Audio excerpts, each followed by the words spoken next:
지난 목요일 폭락이 나왔었기 때문에 금요일에는 반등이 있지 않을까 하는 기대감을 여지없이 부숴버린 미국 증시였습니다. 금요일장도 3대 지수가 모두 5% 넘게 하락하면서 폭락장이 다시 시연되는 모습이었습니다. 네, 이렇게 크게 시장이 흔들리자 많은 투자자들의 투심도 급격하게 약화되는 모습이 포착이 되고 있는데요. 여러 가지 위험 자산들의 가격이 급격하게 떨어지고 있는 가운데 이번 한 주 동안 우리는 어떤 부분에 좀 중심을 맞춰 봐야 될지 하나하나 좀 풀이를 해보도록 하겠습니다. 먼저 지난주 금요일에 폭락했었던 뉴욕 증시의 상황부터 다시 한번 점검을 해보도록 할 텐데요. 네. 지난주 상황 체크해볼까요? 네, 지난주 금요일 자산시장 붕괴됐습니다. 3대 지수가 모두 5% 넘는 낙폭을 시현했고요. 2020년 3월 16일, 그러니까 팬데믹 위험이 증시를 덮쳤던 5년 전 이후로 가장 큰 낙폭을 보인 겁니다. 다우가 5.5% 빠졌고요. 나스닥이 15,500대까지 내려왔고 S&P 500도 6% 가까이 하락했습니다. 특히 나스닥 같은 경우에는 지난 12월에 기록했던 고점 대비해서 21% 빠지면서 러셀 2000에 이어서 약세장 베어마켓에 진입했습니다. 기술적으로 두 번째로 이 베어마켓에 진입한 지수가 나스닥이 되겠습니다. 일단 이날 증시를 가장 크게 흔들었던 것은 중국의 맞대응이었습니다. 미국이 중국에 총 54%의 관세를 부과한다고 발표한 이후로 중국 국무원에서 이렇게 대응했습니다. 우리도 오는 10일부터 미국산 모든 수입품에 대해서 34%의 추가 관세를 매기겠다라고 대응을 한 거죠. 이뿐 아니라 미국의 무역 관행이 불공정하다면서 WTO에 제소할 것이다. 그리고 사마륨을 비롯한 7종의 희토류에도 수출 통제 리스트에 올릴 것이다 라는 이야기를 하면서 치킨 게임이 양 국가 간에 지속되며 투자자들의 심리를 최대한으로 위축시키는, 극단적으로 위축시키는 상황이 벌어졌습니다. 그리고 중국뿐 아니라 다른 전 세계 각국들도 이 관세에 대응을 하고 나섰는데 일단은 백악관으로 50개 나라가 협상 의사를 타진하고 나섰다고 합니다. 관련한 발언 들어보시죠. There's kind of like a logical disconnect between the stories, the competing stories that your team is using to attack President Trump. On the one hand, you're saying that the countries are really angry and they're going to have to retaliate. On the other hand, you're saying that consumers are going to bear the costs and it's going to drive inflation up. But if U.S. consumers are bearing the costs, there's no reason for the countries to be angry. So the fact is the countries are angry and retaliating. And by the way, coming to the table, I got a report from the USTR last night that more than 50 countries have reached out to the president to begin a negotiation. But they're doing that because they understand that they bear a lot of the tariff. And so I don't think that you're going to see a big effect on the consumer in the U.S. because I do think that the reason why we have a persistent long-run trade deficit is these people have very inelastic supply. They've been 네, 이렇게 미국 행정부는 계속해서 자신감 넘치는 스탠스를 유지하고 있는데요. 도널드 트럼프 미국 대통령도 이날 자신의 SNS에 이렇게 올렸습니다. 중국도 고율 관세를 부과한 데 대해서 중국이 타격이 훨씬 크다. 우리와는 비교할 수 없을 정도로 타격이 크고 그들이 패닉에 빠져서, 즉 당황해서 매우 잘못된 결정을 했다고 이야기를 했습니다. 그리고 자신의 SNS에 이것은 경제혁명이다. 어려운 것을 안다. 쉽지 않은 것을 알지만 결론적으로 봤을 때 우리는 역사적인 기록을 할 것이다 라는 말을 다시 한번 반복하면서 버텨라, 우리는 아메리카를 다시 한번 위대하게 만들 거다라는 정치 슬로건을 쓰는 모습이었습니다. 즉 이렇게 중국과 미국 G2 간에 서로 누가 더 고율 관세를 높게 매기느냐 하는 역치킨 게임이 진행되고 있는 가운데에서 조금도 물러서지 않을 의지를 표명한 거죠. 그렇다 보니까 시장이 급락 그리고 폭락할 수밖에 없었습니다. 이 가운데 지표는 또 잘 나왔습니다. 고용 관련한 지표가 나왔는데 서프라이즈였어요. 지난달 비농업 취업자 수가 22만 8천 명을 기록한 건데요. 전망치가 13만 7천이었습니다. 말 그대로 서프라이즈한 고용이 나왔죠. 이전치도 11만 7천 명이었는데 2월 수치 대비해서는 거의 2배 가까이 늘어난 상황입니다. 물론 실업률은 이만큼 좋지는 않습니다. 4.2%를 기록하면서 전망치보다 그리고 이전치보다 0.1%포인트 0.5% 높게 집계됐는데요. 실업률이 이렇게 두 달 연속으로 상승하면서 고용이 점점 약화되고 있는 것 아니냐는 시그널이 나왔습니다. 그러나 시장은 이 고용에는 전혀 관심을 두지 않았죠. 어떠한 지표가 나오던지 간에 일단 패닉에 빠진 시장에서는 공황에 빠져서 매도세가 지속됐습니다. 패닉셀이 이어지는 모습이었고 빅테크도 일제히 급락했습니다. 중국 생산량이 높은 애플이 7% 넘게 빠졌고요. 테슬라는 10% 폭락 장세 연출했습니다. 엔비디아는 $100 이하로 떨어지는 흐름이 나타났고요. 또 자산 시장도 크게 흔들렸습니다. 특히 국제 유가 같은 경우에는 경기 침체 우려감이 고조되면서 7% 다시 한번 급락하는 움직임 나타났고요. $61대까지 빠졌습니다. 지난 2021년 4월 이후로 가장 낮은 폭을 기록한 겁니다. 네, 계속해서는 S&P 500 맵 통해서 섹터별 흐름 체크해 보시죠. 언젠가 월가의 거물이 사용했던 표현대로 피가 낭자한 증시였습니다. 4월 랠리는커녕 오히려 하락이 지속되고 있는 시장인데요.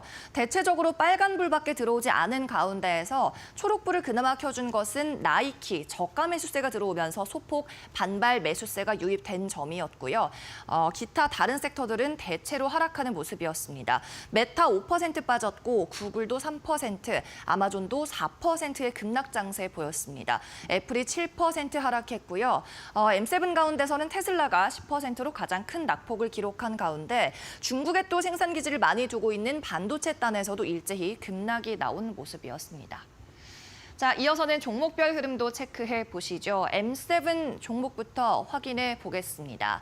첫 번째 종목은 테슬라입니다. 10%대 폭락이 나왔는데요. 최근 앨런 머스크 CEO의 정치적 행보로 인해서 리스크가 고조되는 가운데 로보택시 6월에 있을 이 오스틴 행사야말로 주가에 동력을 불어넣을 수 있는 마지막 전환점이 될 거라는 평가가 나오고 있습니다. 그런데 CNBC 보도를 통해서 아직까지 기술적으로 좀 로보택시 기술 공개 그리고 머스크가 약속했던 부분이 이루어지기 힘들 것이다라는 보도까지 나오고 있어서요. 정치적인 리스크에 더해서 기술적인 불확실성까지 더해져 가고 있는 상황입니다. 네, 계속해서는 애플 체크해 보겠습니다. 애플 같은 경우에는 중국에 의존하는 비중이 80% 그리고 아이폰을 조립하는 비중이 90%가 중국에서 나오고 있다는 에버코어 ISI의 분석 결과가 나왔습니다. 이날 엔비디아가 $100 붕괴된 가운데 애플은 $200 선이 붕괴되면서 7% 낙폭으로 마감했습니다.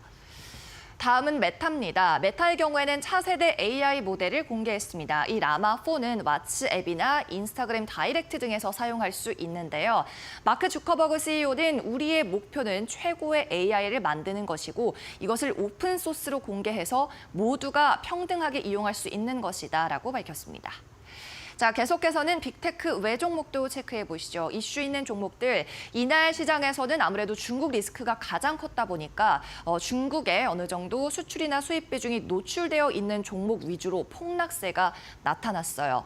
일단은 중국 관련한 ETF가 일제히 빠지는 모습이었습니다. 아이쉐어즈, 국영기업 중심으로 구성된 ETF인데요. 7%대 폭락하는 모습이었고요. 아이쉐어즈 ETF뿐 아니라 중국의 기술주 그리고 소비재 관련한 ETF 전부 하락하는 모습이었습니다. 미국과 중국 간의 전쟁이 격화됨에 따라 이 ETF 단에서도 매도세가 촉발된 겁니다. 계속해서는 농기계 관련주인 캐터필러입니다. 6% 가까운 하락이 나왔는데요. UBS 증권사에서 이런 코멘트를 달았습니다. 농민들은 정부 보조금보다 자유무역을 원한다라고요. 이건 지난 트럼프 1기 행정부 때 있었던 일을 빗대어서 이야기한 건데요. 1기 행정부 때에도 중국과의 무역 분쟁이 있었습니다. 그로 인해서 농민들의 소득이 감소하자 정부에서는 보조금을 지급했는데 농민들은 이 같은 정부 보조금을 아무리 많이 주더라도 그것보다 자유무역을 선호한다라고 꼬집어서 말한 겁니다. 네, 계속해서 다음 종목은 윈리조트입니다. 4%가량 하락했는데요. 마카오의 운영 기반을 둔 카지노 업체들도 일제히 하락했습니다. 이 마카오 카지노 같은 경우에는 중국 기업이 직접적으로 관여를 하고 있기 때문에 미국 기업에 대해서 불이익을 줄 수 있다는 우려감으로 일제히 빠졌고요. MGM 그리고 LVS 같은 관련 종목들 일제히 하락 마감하는 흐름이었습니다. 네, 계속해서 다음 종목도 체크해 보시죠. 다음은 쉘입니다. 석유 관련 기업이죠. 8% 하락했는데요. 영국 런던에 본사를 두고 있습니다. 원유 가격이 7% 넘게 빠지면서 팬데믹 이래 최저 가격을 기록했다 보니까 원유를 채굴해서 판매하는 이 쉘 석유 기업의 급락세가 나온 겁니다. 계속해서 보잉도 중국 노출도가 큰 상황이죠. 중국에서 부품을 수입하고 그리고 항공기를 만들어서 완제품은 또 중국으로 수출을 합니다. 그렇다 보니까 보잉 항공기 제조업체도 타격을 받았고요. 9% 넘는 급락 장세로 오늘 종가 마감했습니다. 네, 지금까지 미국 뉴욕 증시 상황 함께 알아봤고요. 이어서는 머스트 로우 5 시간으로 이어갑니다.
네, 지난주 금요일도 뉴욕 증시가 급락했습니다. 트럼프 행정부의 관세 조치로 인해서 전반적인 위험 자산이 크게 흔들리고 있는 요즘인데요.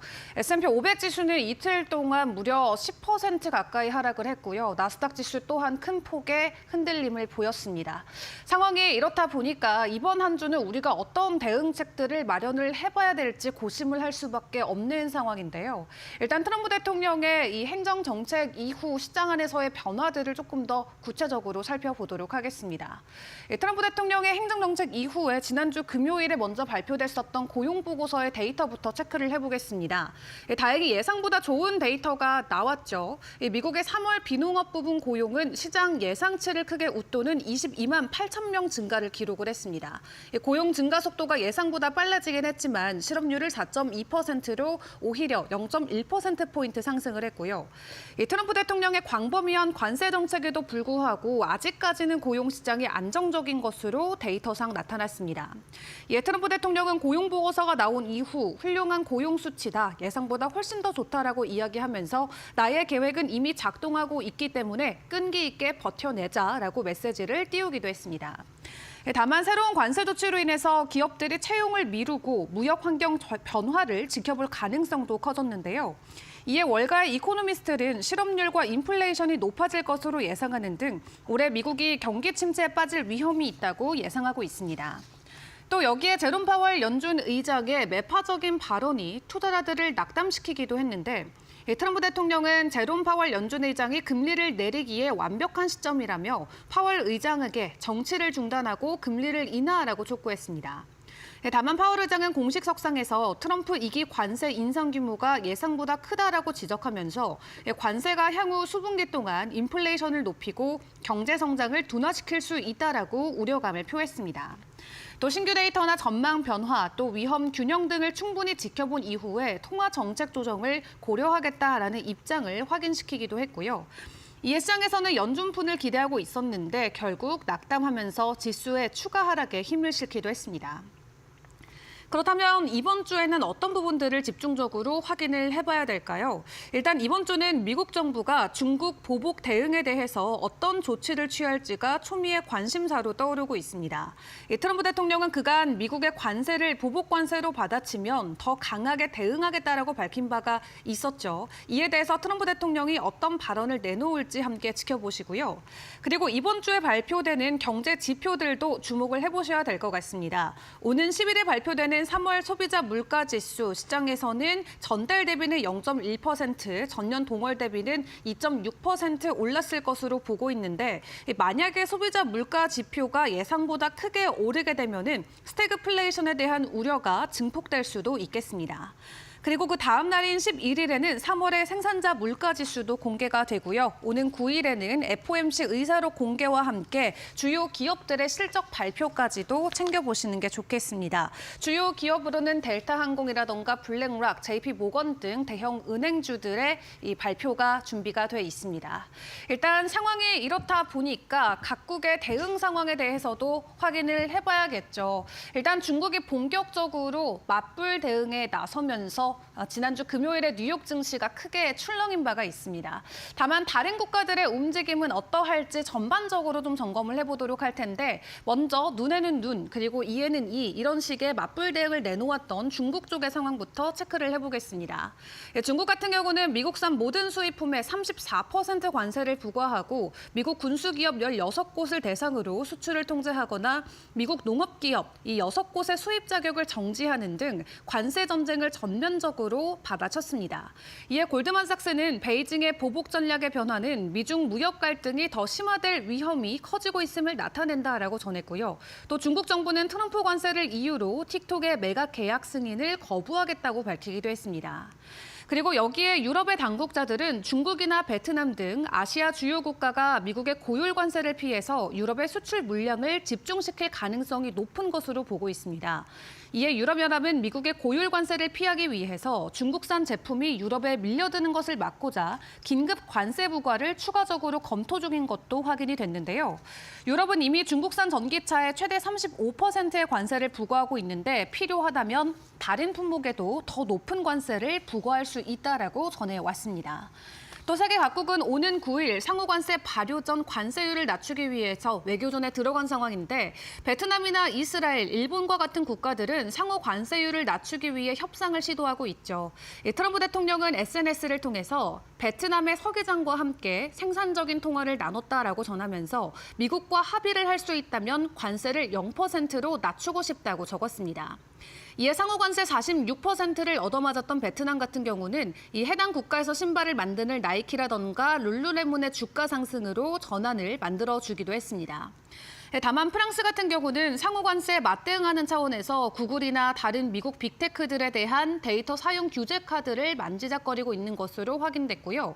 반면 유럽연합 상호관세율의 절반만 부과받은 영국 같은 경우는 이 스타머 총리의 부드러운 대응이 빛을 발했다라고 자평을 하면서 미국과의 추가 협상에 공을 들이고 있는 상황입니다. 이렇게 국가별로 현재 엇갈리고 있는 관세 대응 상황을 함께 확인을 해봤는데 이제 이번 주에 트럼프 대통령이 해당 국가들의 대응 조치를 놓고 어떤 발언들을 내놓는지가 굉장히 중요해 보입니다. 이렇게 시장이 크게 흔들리고 있는데 주말 사이 트럼프 대통령은 골프장에 나간 모습이 다시 한번 온라인에서는 화제가 되면서 크게 비난의 말이 나오고 있는 상황이긴 한데요. 관세와 관련해서 추가적으로 어떤 조치들이 나오는지 이번 한 주 동안 집중해서 챙겨보시는 게 좋겠습니다. 자, 상황이 이렇다 보니까 월가에서는 부정적인 경제 전망들을 계속해서 내놓고 있죠. 미국이 4분기에는 역성장을 보일 수도 있다라면서 이 경고의 말을 내놓기도 했고요. 그리고 세계 경제 침체 확률 자체도 60%까지 올라간 상황입니다. 전반적으로 빅테크 기업들의 주가가 큰 폭으로 하락을 하고 시가총액도 아주 크게 흔들리자 시장에서는 이 상호관세가 사실상 증세로 작용될 가능성을 다시 한번 제기를 했습니다.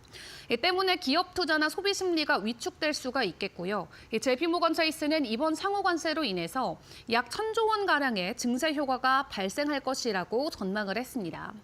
이에 그동안 자유무역 질서에 기반해서 세계로 공급망을 확장해왔던 미국 기업들이 상호관세의 최대 피해자가 될 수 있다는 분석이 나오는데요. 애플이나 나이키 등 미국 대표 기업들이 생산 기지를 중국이나 베트남 등에 이전을 해놨기 때문에 수입의 비중에 대한 관세 조치가 부담으로 작용이 될 수가 있겠습니다. 이에 미국 경제계에서도 상호 관세는 큰 실수다라는 비판론들이 나오고 있는 것으로 보여지고 있고요. 이 고율 관세가 경기 침체뿐만 아니라 물가 급등을 야기해서 스태그플레이션으로 이어질 수 있다라는 우려감도 커지고 있습니다. 이 노무라 증권 같은 경우는 관세 여파로 인해서 지난 2월 2.5%였던 개인 소비 지출이 연말에는 4.7%까지 오를 수 있다라고 예상을 하기도 했고요.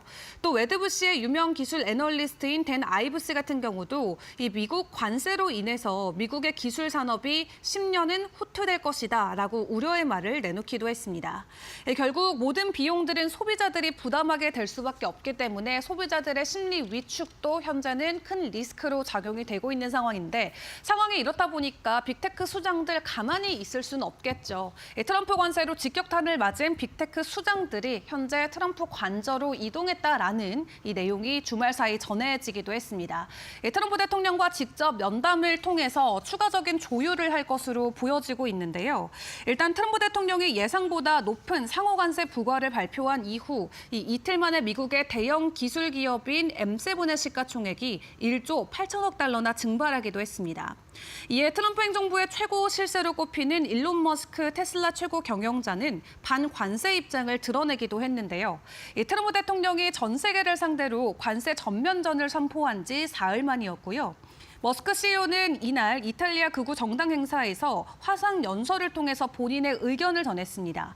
미국과 유럽이 이상적으로는 무관세 체제로 나아가서 자유무역지대를 효과적으로 만들어야 된다라고 발언을 했는데 해당 영상 바로 확인해 보도록 하겠습니다.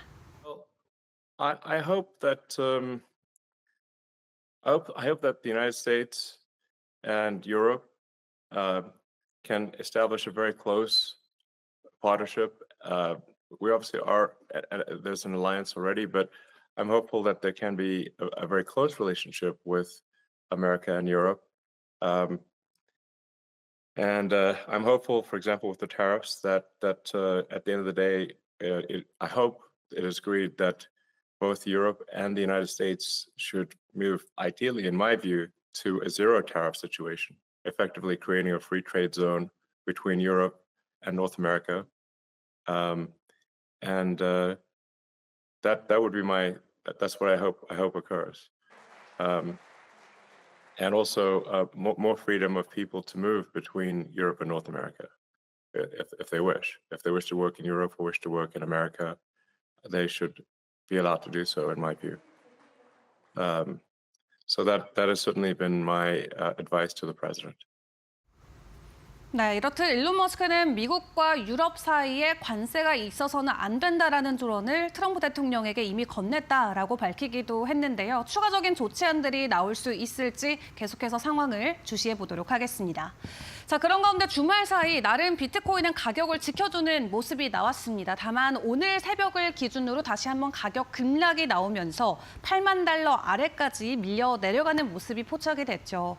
다만 주말 사이에 가격 버티기가 나오면서 시장에서는 이 비트코인이 안전자산으로 인식되는 것 같다라고 이야기하면서 추가적인 수혜를 받을 수 있다라는 긍정적인 관망도 나오긴 했는데요. 다만 오늘 새벽에 다시 한번 가격 변동성이 나오면서 시장 안에서의 심리가 정확히 어떤지를 파악해 보기는 어려워진 것 같습니다. 이번 한 주 동안 위험자산의 대표 주자로 불리는 가상자산 시장도 크게 흔들릴 수 있는 만큼 우선 매일 오전 저희와 함께 전반적인 시장 상황 챙겨보시길 바라겠습니다. 지금까지 머스노우 5 시간이었습니다.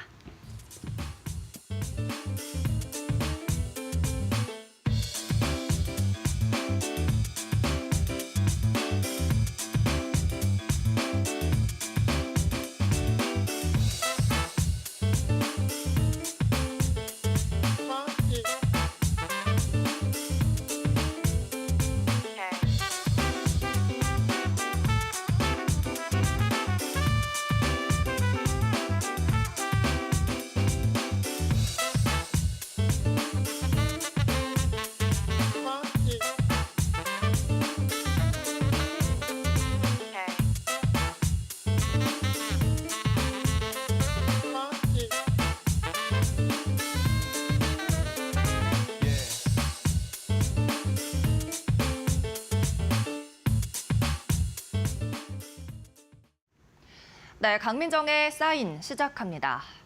도널드 트럼프 미국 대통령이 이 시장에 던진 관세라는 돌 생각보다 파장을 크게 주고 있습니다.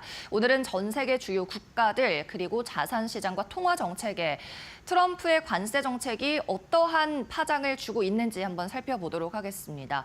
오늘 국내 증시 개장이 두려울 정도로 시장이 많이 빠졌는데요. 일단 미국 증시 폭락을 주도했던 건 중국의 반응이었죠. 중국에서 주요 국가 가운데 가장 빨리 맞대응 정책을 내놨습니다. 적국이다 보니까 그렇죠. 중국에서도 결국 똑같이 눈에는 눈, 이에는 이 정책을 썼는데요. 미국이 20+34%의 관세 조치를 한 데 대해서 우리도 오는 4월 10일부터 즉각 미국산 모든 수입품에 34%의 추가 보복 관세를 부과하겠다라고 밝혔습니다. 그러면서 국제무역규범에 위배되는 행위를 미국이 하고 있다고 이야기했고요. 미국 기업 11곳을 신뢰할 수 없는 기업 리스트에 올렸고 또 미국 기업 16곳에 대해서는 수출 통제 리스트에 올렸습니다. 이뿐 아니라 미국의 관세 정책을 불공정하다면서 WTO에 정식으로 제소한 사실까지 확인이 됐고요. 사마륨을 비롯한 7종의 희토류에 대해서도 수출 통제에 들어간다고 밝혔습니다. 중국이 이같이 맞불 대응을 한 시점이 미국의 금요일 증시가 개장하기 전이었는데요. 이때 중국의 반응이 나오면서 증시 선물이 장중 최저치를 기록하기도 했습니다. 3대 지수 폭락의 시작이었죠. 그런데도 트럼프는 여전히 강경하게 대응했습니다. 자신의 SNS 트루스 소셜을 통해서요, 중국에 관해 언급했는데 이 차이나 중국은 hit much harder, 우리 미국보다 훨씬 더 타격이 크다라고 이야기를 했고요. 계속해서 버텨라라면서 it won't be easy, 쉽지 않을 것이지만 역사적으로 결과는 우리의 것이다라고 말했고 다시 한번 자신의 정치 슬로건 MAGA, 아메리카를 위대하게 다시 한번 만들 것이다라는 이야기를 반복했습니다. 그리고 중국에 대해서도 대응을 잘못하고 있다라면서 패닉 상태에 빠졌다. They panicked라고 이야기를 했고요. 그들이 당황했는데 이것은 그들이 절대 해서는 안 될 일이지라고 언급했습니다. 즉 당황하면 지는 건데 중국이 그걸 해버렸다라는 조롱 그리고 비난의 뜻을 SNS에 올린 거죠. 네, 계속해서 다음 장 보도록 하겠습니다. 그러면서 자산 시장이 크게 흔들리는 모습이었습니다. S&P 500을 기준으로요. 트럼프 관세 정책 발표가 시장에 반영이 됐던 지난 목요일 그리고 중국의 대응이 나왔던 지난 금요일 이틀 동안 시가총액이 5조 4천억 달러나 공중에 증발해버린 거고요. 나스닥 기술주 같은 경우에는 지난 12월에 기록했던 고점 대비 21% 빠지면서 약세장에 진입했습니다. 러셀 2000 지수가 지난주 약세장에 들어간 이후로 두 번째로 진입한 지수가 되겠습니다. 그리고 자산 시장도 크게 흔들렸습니다. 일단 경기 침체 우려감 그리고 지정학적 리스크, 무역 전쟁 우려가 고조되면서 채권에는 수요가 몰렸는데요. 미국 10년물 국채 금리는 4%대가 붕괴되는 모습이었습니다. 이날 1% 넘게 하락하면서 3.9달러, 3.9% 선에 거래를 마쳤고요. 장 중에는 3.9도 뚫고 내려가는 모습이었습니다. 3.89%까지 낮아지는 흐름이었는데 이후에 제롬 파월 연준 의장의 다소 매파적인 발언이 나오면서 조금 회복했고 3.9%대에서 마감하는 모습이었죠. 그리고 월가에서 대표적인 공포심을 측정하는 지수로 체크되는 빅스 지수 같은 경우에도 45.31까지 올랐습니다. 4월 초 대비해서 2배나 급증한 거고요. 전날 대비해서도 50%나 폭등하는 움직임이 나타났습니다. 그리고 중국 무역의 의존도가 높은 호주, 달러 같은 경우에는 4%의 폭락이 나타난 거죠. 5년 만에 가장 낮은 수준을 기록했는데 국제 유가도 그렇고 증시도 그렇고 이 호주 달러도 그렇고 모두 5년 전 수준으로 되돌아갔습니다. 팬데믹이 있었던 그날 이후로 최악의 낙폭을 기록하고 있는 건데요. 트럼프의 관세 정책이 코로나19만큼이나 위협이 되고 있다는 해석을 해볼 수 있을 것 같습니다. 그리고 미국에서 시민들도 가만히 있지 않았습니다. 거리로 뛰쳐나온 건데요. 미국 전역에서 트럼프 행정부의 이 독단적인 국정 운영에 반대하는 시위가 확산한 겁니다. 총 150개 기관 그리고 1,200건 이상의 시위 그리고 행진이 이어졌던 것으로 집계가 됐는데요. 이들은 트럼프 대통령뿐 아니라 머스크 CEO에 대해서도 핸즈 오프, 이제 손을 떼라라는 이야기를 정치 슬로건으로 썼습니다. 그리고 사진에서 보실 수 있는 탑 같은 경우에는 워싱턴 DC의 상징물이라고 할 수 있는 워싱턴 기념탑인데요. 이곳에만 미국 시민 수만 명이 운집해서 핸즈 오프라는 슬로건을 외쳤다고 합니다. 백악관에서 1.6km밖에 떨어지지 않는 곳이라고 하네요. 자, 트럼프 이쯤 되면 조금은 조급해질 만도 합니다. 자신의 SNS를 통해서 파월 의장에게 금리 인하를 해라라는 목소리를 다시 한번 높였는데요. 지금이 완벽한 타이밍이다, 퍼펙트한 타이밍이다. 누구에게? 제롬 파월 연준 의장에게 그가 금리를 인하하기에 아주 완벽한 타이밍이다라고 이야기를 하면서 He's always late. 그는 항상 늦는 사람이지만 이번에 그의 이미지를 바꿀 수 있는 기회다라고 이야기를 했고요.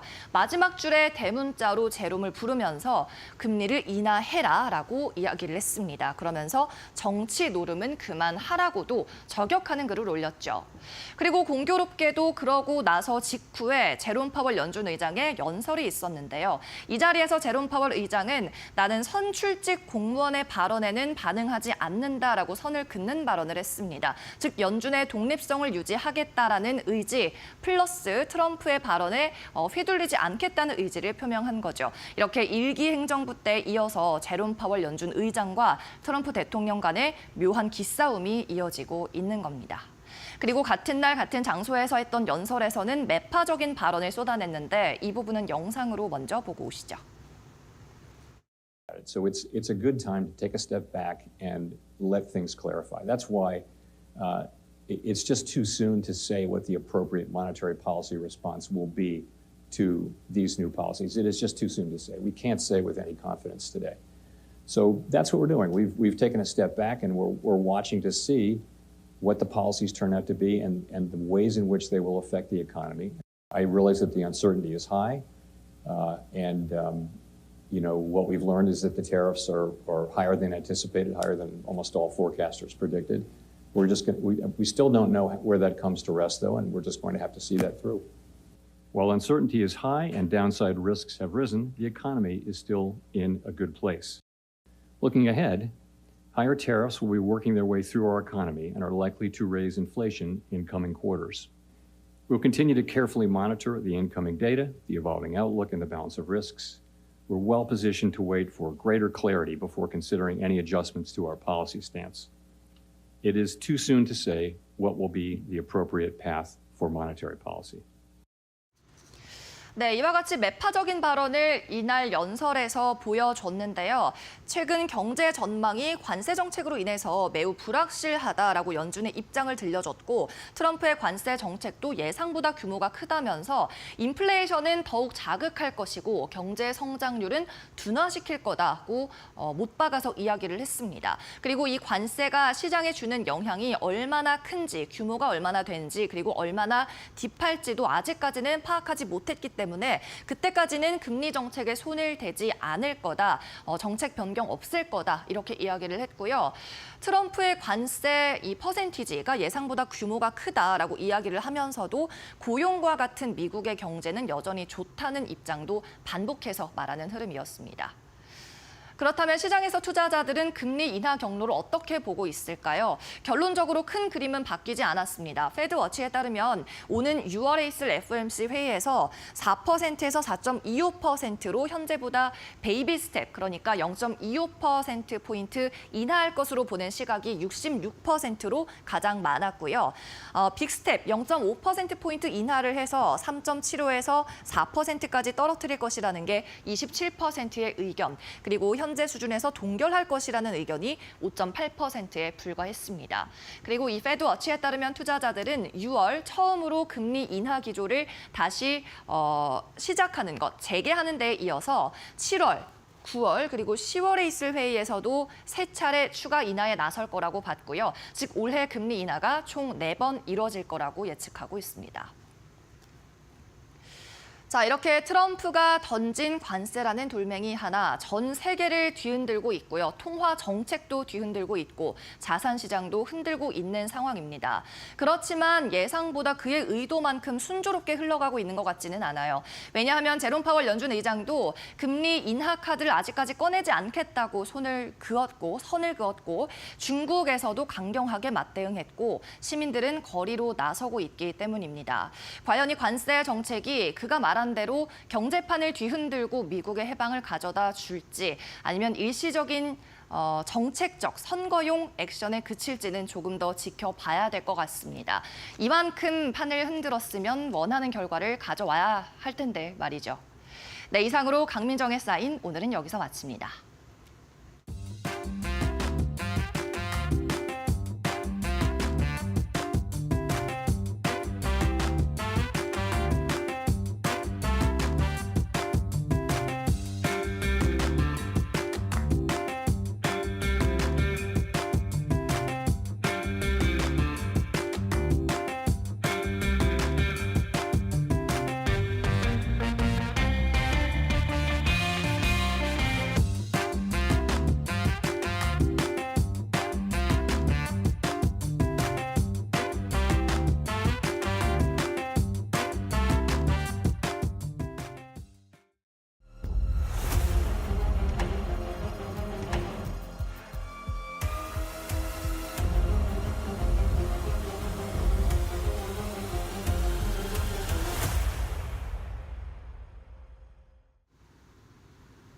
안녕하세요. 메이토크 신일섭입니다. 오늘의 주제는 워렌 버핏이 트럼프 정책을 샷아웃하다 발끈한 버크셔 회사회의, 머스크 트럼프에게 무관세 지역 설정 건의, 러트닉 상무장관, 한국 맥도날드 감튀회가 바로 대표적 무역 장벽이다. 트럼프 그레이트 잡 넘버, 트럼프 파월 지금이야. 빌 에크먼 트럼프 중대 발표 예고, 지난주 미국 주식 등락률, 이번 주 주요 일정 및 기업 실적 발표입니다. 자, 아주 트럼프가 아주 뉴스를 엄청나게 양산해주고 있어가지고 너무 할 게 많아요. 자, 이제 가짜 뉴스를 퍼다 나르기 시작했습니다. 지금도 지우지 않고 있습니다. 이것도 혹시 막내 아들 배런이 저기 한 건가요? 배런이 워낙에 이런 데 밝기 때문에 결국에는 트럼프 당선에 큰 기여를 했잖아요. 막내 아들 배런이. 결국에 트럼프도 그 공을 인정을 했고요. 그래서 소셜미디어라던가 팟캐스트 같은 데 노출을 많이 해라. 그래서 거기서 해리스에서 압도적인 우위를 보여서 해리스의 그 비겁한 부분이 흑인 이 유권자들마저 돌아서게 만들었죠. 그게 배런의 조언이었죠. 팟캐스트에 출연을 해라. 팟캐스트에서 오줌도 안 싸고 3시간 동안 얘기를 했죠. 머스크도 마찬가지고요. 벤스도 마찬가지고. 세 명이 연달아서 3시간씩 오줌도 안 싸고 발언을 했습니다. 팟캐스트에서. 근데 해리스는 도망갔죠. 결국에 지금 이런 가짜뉴스는 나쁜 거긴 하지만 이런 영향력을 알고 있지 않은가. 이게 이미 가짜뉴스가 퍼져도 가짜나 진짜냐는 중요하지 않습니다. 여러분들도 지금 유튜브 시대에 살고 있지만 많이 느끼고 계시죠. 한번 퍼지기 시작하면은 그게 가짜나 진짜는 중요하지 않아요. 이미 전 세계에 다 퍼져버렸기 때문에 그게 가짜나 진짜냐를 만약에 나중에 가리더라도 그거에 대한 뉴스는 티끌만하게 조그맣게 나오기 때문에 아무 의미가 없습니다. 이미 전파되고 나서 끝이죠. 그렇기 때문에 지금 그런 걸 노린 게 아닌가 싶습니다. 다급하기도 했고요. 결국에는 워렌 버핏이라는 그룹까지 끌어당겼다. 지금 트럼프 대통령이 자기 트럼프 트루스 소셜에다가 링크 하나 올려놨죠. 그거 클릭하시면은 아메리칸 파파베어라는 이 올린 사람의 링크로 갑니다. 그리고 바로 재생이 되죠. 그 트럼프의 어떤 찬양 밈이에요. 근데 거기 워렌 버핏이 등장을 하죠. 이게 예전에 영상을 땄는지 딥페이크인지 모릅니다. 요즘에 딥페이크가 너무 많아요. 그렇죠? 여러분들 노출 많이 되셨죠? 지우려고도 지울 수가 없습니다. 조인성 씨, 송혜교 씨가 나와가지고 무슨 막 어렵다면서 기부를 하라고 하죠. 거기 기부한 사람들이 엄청나게 많답니다, 지금. 굉장히 어색한 영상임에도 불구하고 조인성 씨, 송혜교 씨가 와서 저렇게 눈물을 흘리는데 우리가 돈을 기부해야지. 자, 그런 거랑 지금 거의 똑같다고 보시면 됩니다. 워렌 버핏이 나와서 트럼프를 찬양했다. 트럼프는 그걸 또 링크를 했고요. 트럼프가 거짓말하고 저 사람을 어떻게 믿어. 그렇게 생각하는 사람이 있지만 미국인의 절반 이상은 트럼프를 저걸 믿는다는 겁니다. 결국에 이제 워렌 버핏이 찬양을 했다 이거죠. 워렌 버핏이 이렇게 말했다고 여기다가 올렸어요. 50년간 본 최고의 경제적 움직임이다. 워렌 버핏이 진짜로 이걸 말했는지 안 말했는지 나중에 중요하지가 않아요, 이게. 그 지지자들은 이걸 이제 믿으면서 야 워렌 버핏도 이제 트럼프를 지지 않는다. 이렇게 돼버리는 거죠. 뒤로 가보겠습니다. 자, 그래서 바로 버크셔 해서웨이가 올렸죠. 버크셔 해서웨이가 3월 2일 날 버크셔 해서웨이 브레킷 콘테스트를 마지막으로 한 달 동안 자료를 안 올리고 있었는데 4월 4일 날 허위 소셜 미디어 보고서라고 해서 올렸습니다. 자, 링크를 클릭해 보면은 뒤로 가볼까요? 링크를 클릭하면은 이렇게 짤막하게 나와요. 자, 이렇게 나옵니다. 여기 보면은 전부 다 거짓말이라고 했습니다. 여기 있죠. 맨 마지막 중요. All such reports are false. 모든 리포트가 다 거짓이다. 지금 워렌 버핏에서 나온 게 모든 게 거짓이라고 지금 나왔습니다. 버크셔 해서웨이가 무슨 동네 구멍가게 아니에요. 그렇죠? 뒤로 가겠습니다. 미디어 팀 다 있겠죠. 자, 워렌 버핏이 마지막으로 인터뷰한 거는 썬데이 모닝에서고 그것도 이걸 또 언론에서 그렇게 다뤘다고 그때 얘기했잖아요. 트럼프랑 버핏 vs. 그러니까 기사 조회수를 올려야 되니까 이거는 그런 내용의 인터뷰 자체가 아니었습니다. 자, 이 썬데이 모닝의 맨 처음에 이 썸네일 있죠. 이게 무슨 트럼프랑 vs라고 100분 토론을 시킨 겁니까? 전혀 아니에요. 지금 돌아가신 워싱턴 포스트지에 이 워렌 버핏과 오랜 연인을 가진 이 여사님의 이 다큐멘터리를 만드는데 워렌 버핏이 젊은 시절을 함께 보냈기 때문에 그 의견을 듣고자 모셔서 얘기를 한 거예요. 1시간 얘기하는데 마지막 한 3분가량에 요즘의 경제 상황에 대해서 간단히 질문을 한 거예요. 간단히. 거기서 나온 얘기죠. 그래서 관세에 대해 우리는 많은 경험을 했었다. 워렌 버핏은 오래 살았기 때문에 100년을 살았기 때문에 대통령을 많이 거쳤죠. 예전에 관세를 부과했던 대통령들도 많이 거쳤습니다. 그래서 어느 정도 이게 전쟁 중인 건데 여기서 이제 그게 나온 거죠. 이빨 요정 얘기가 여기서 나온 겁니다. 이빨 요정에 저기가 있잖아요. 어린애들한테 베개 밑에 이빨 너가 넣고 자면 다음날 새벽에 요정이 돈 넣어준다. 근데 그 동전이 진짜 요정이 온 건 아니잖아요. 우리 세상에 동화는 없다는 거예요. 동화는 없다. 아빠나 엄마가 동전을 넣어줬으니 결국 이빨 요정이 그들에게 돈을 주지 않는다. 결국 이거는 관세는 누군가 사람이 돈을 내야 된다는 거죠. 그 얘기를 여기서 한 거죠. 이걸 이제 가지고 야 워렌 버핏이 트럼프에게 정면 무슨 도전을 했다. 이렇게 썼는데 그건 아니죠. 뒤로 가보겠습니다. 어쨌든 간에 저렇게 얘기했는데 저런 트럼프 뉴스가 만약에 진실이었다면은 워렌 버핏은 완전 갑자기 변절되는 발언을 한 겁니다. 그렇죠? 자, 엘론 머스크. 자, 뒤에는 다 가리고 이제 화상 채팅을 했죠. 중요한 정보가 나갈까 봐. 자, 역시 또 참여한 곳이 어디냐? 역시 우리 우파의 대부로 저기 유럽의 우파 대부로 지금 자라나고 있는 테슬라 CEO죠. 일론 머스크. 그 독일의 저기서도 가장 극우 나치주의 극우파를 지지했었죠. 실제로 2위를 했습니다. 그 정당이.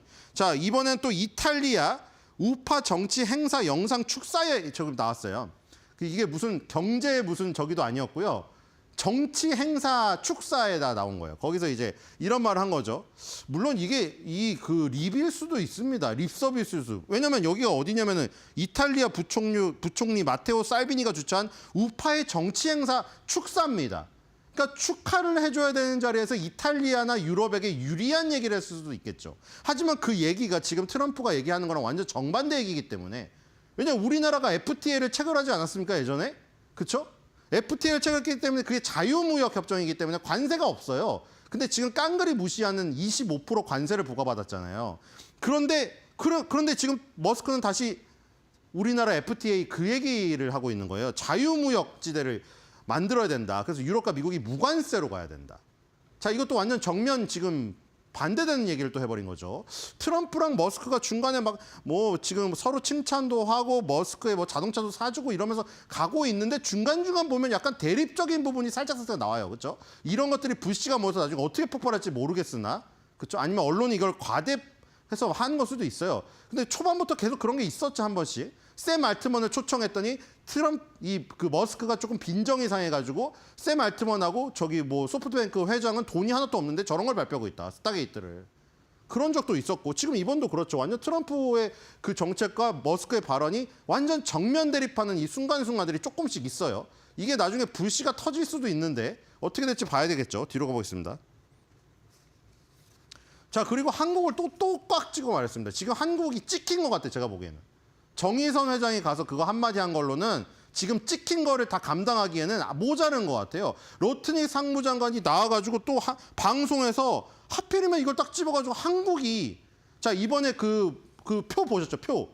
중국이 가장 많이 받았고 무슨 뭐 무인도 펭귄한테도 부과됐잖아요. 근데 보면은 절반이죠. 그러니까 베이스로 까는 거는 10%인데 10% 이상으로 초과로 막 너네가 많이 받고 있는 것 같다는 수치를 딱 해놓은 다음에 그거의 절반만 우리 미국은 관대하고 미국인은 친절하기 때문에 반만 한다 이렇게 됐잖아요. 근데 그 관세에 그 단순한 수치만이 아니라 비관세 장벽이라는 것까지 합쳐가지고 넣었잖아요. 그 비관세 장벽에 예를 들면서 한국 맥도날드 찝은 거예요.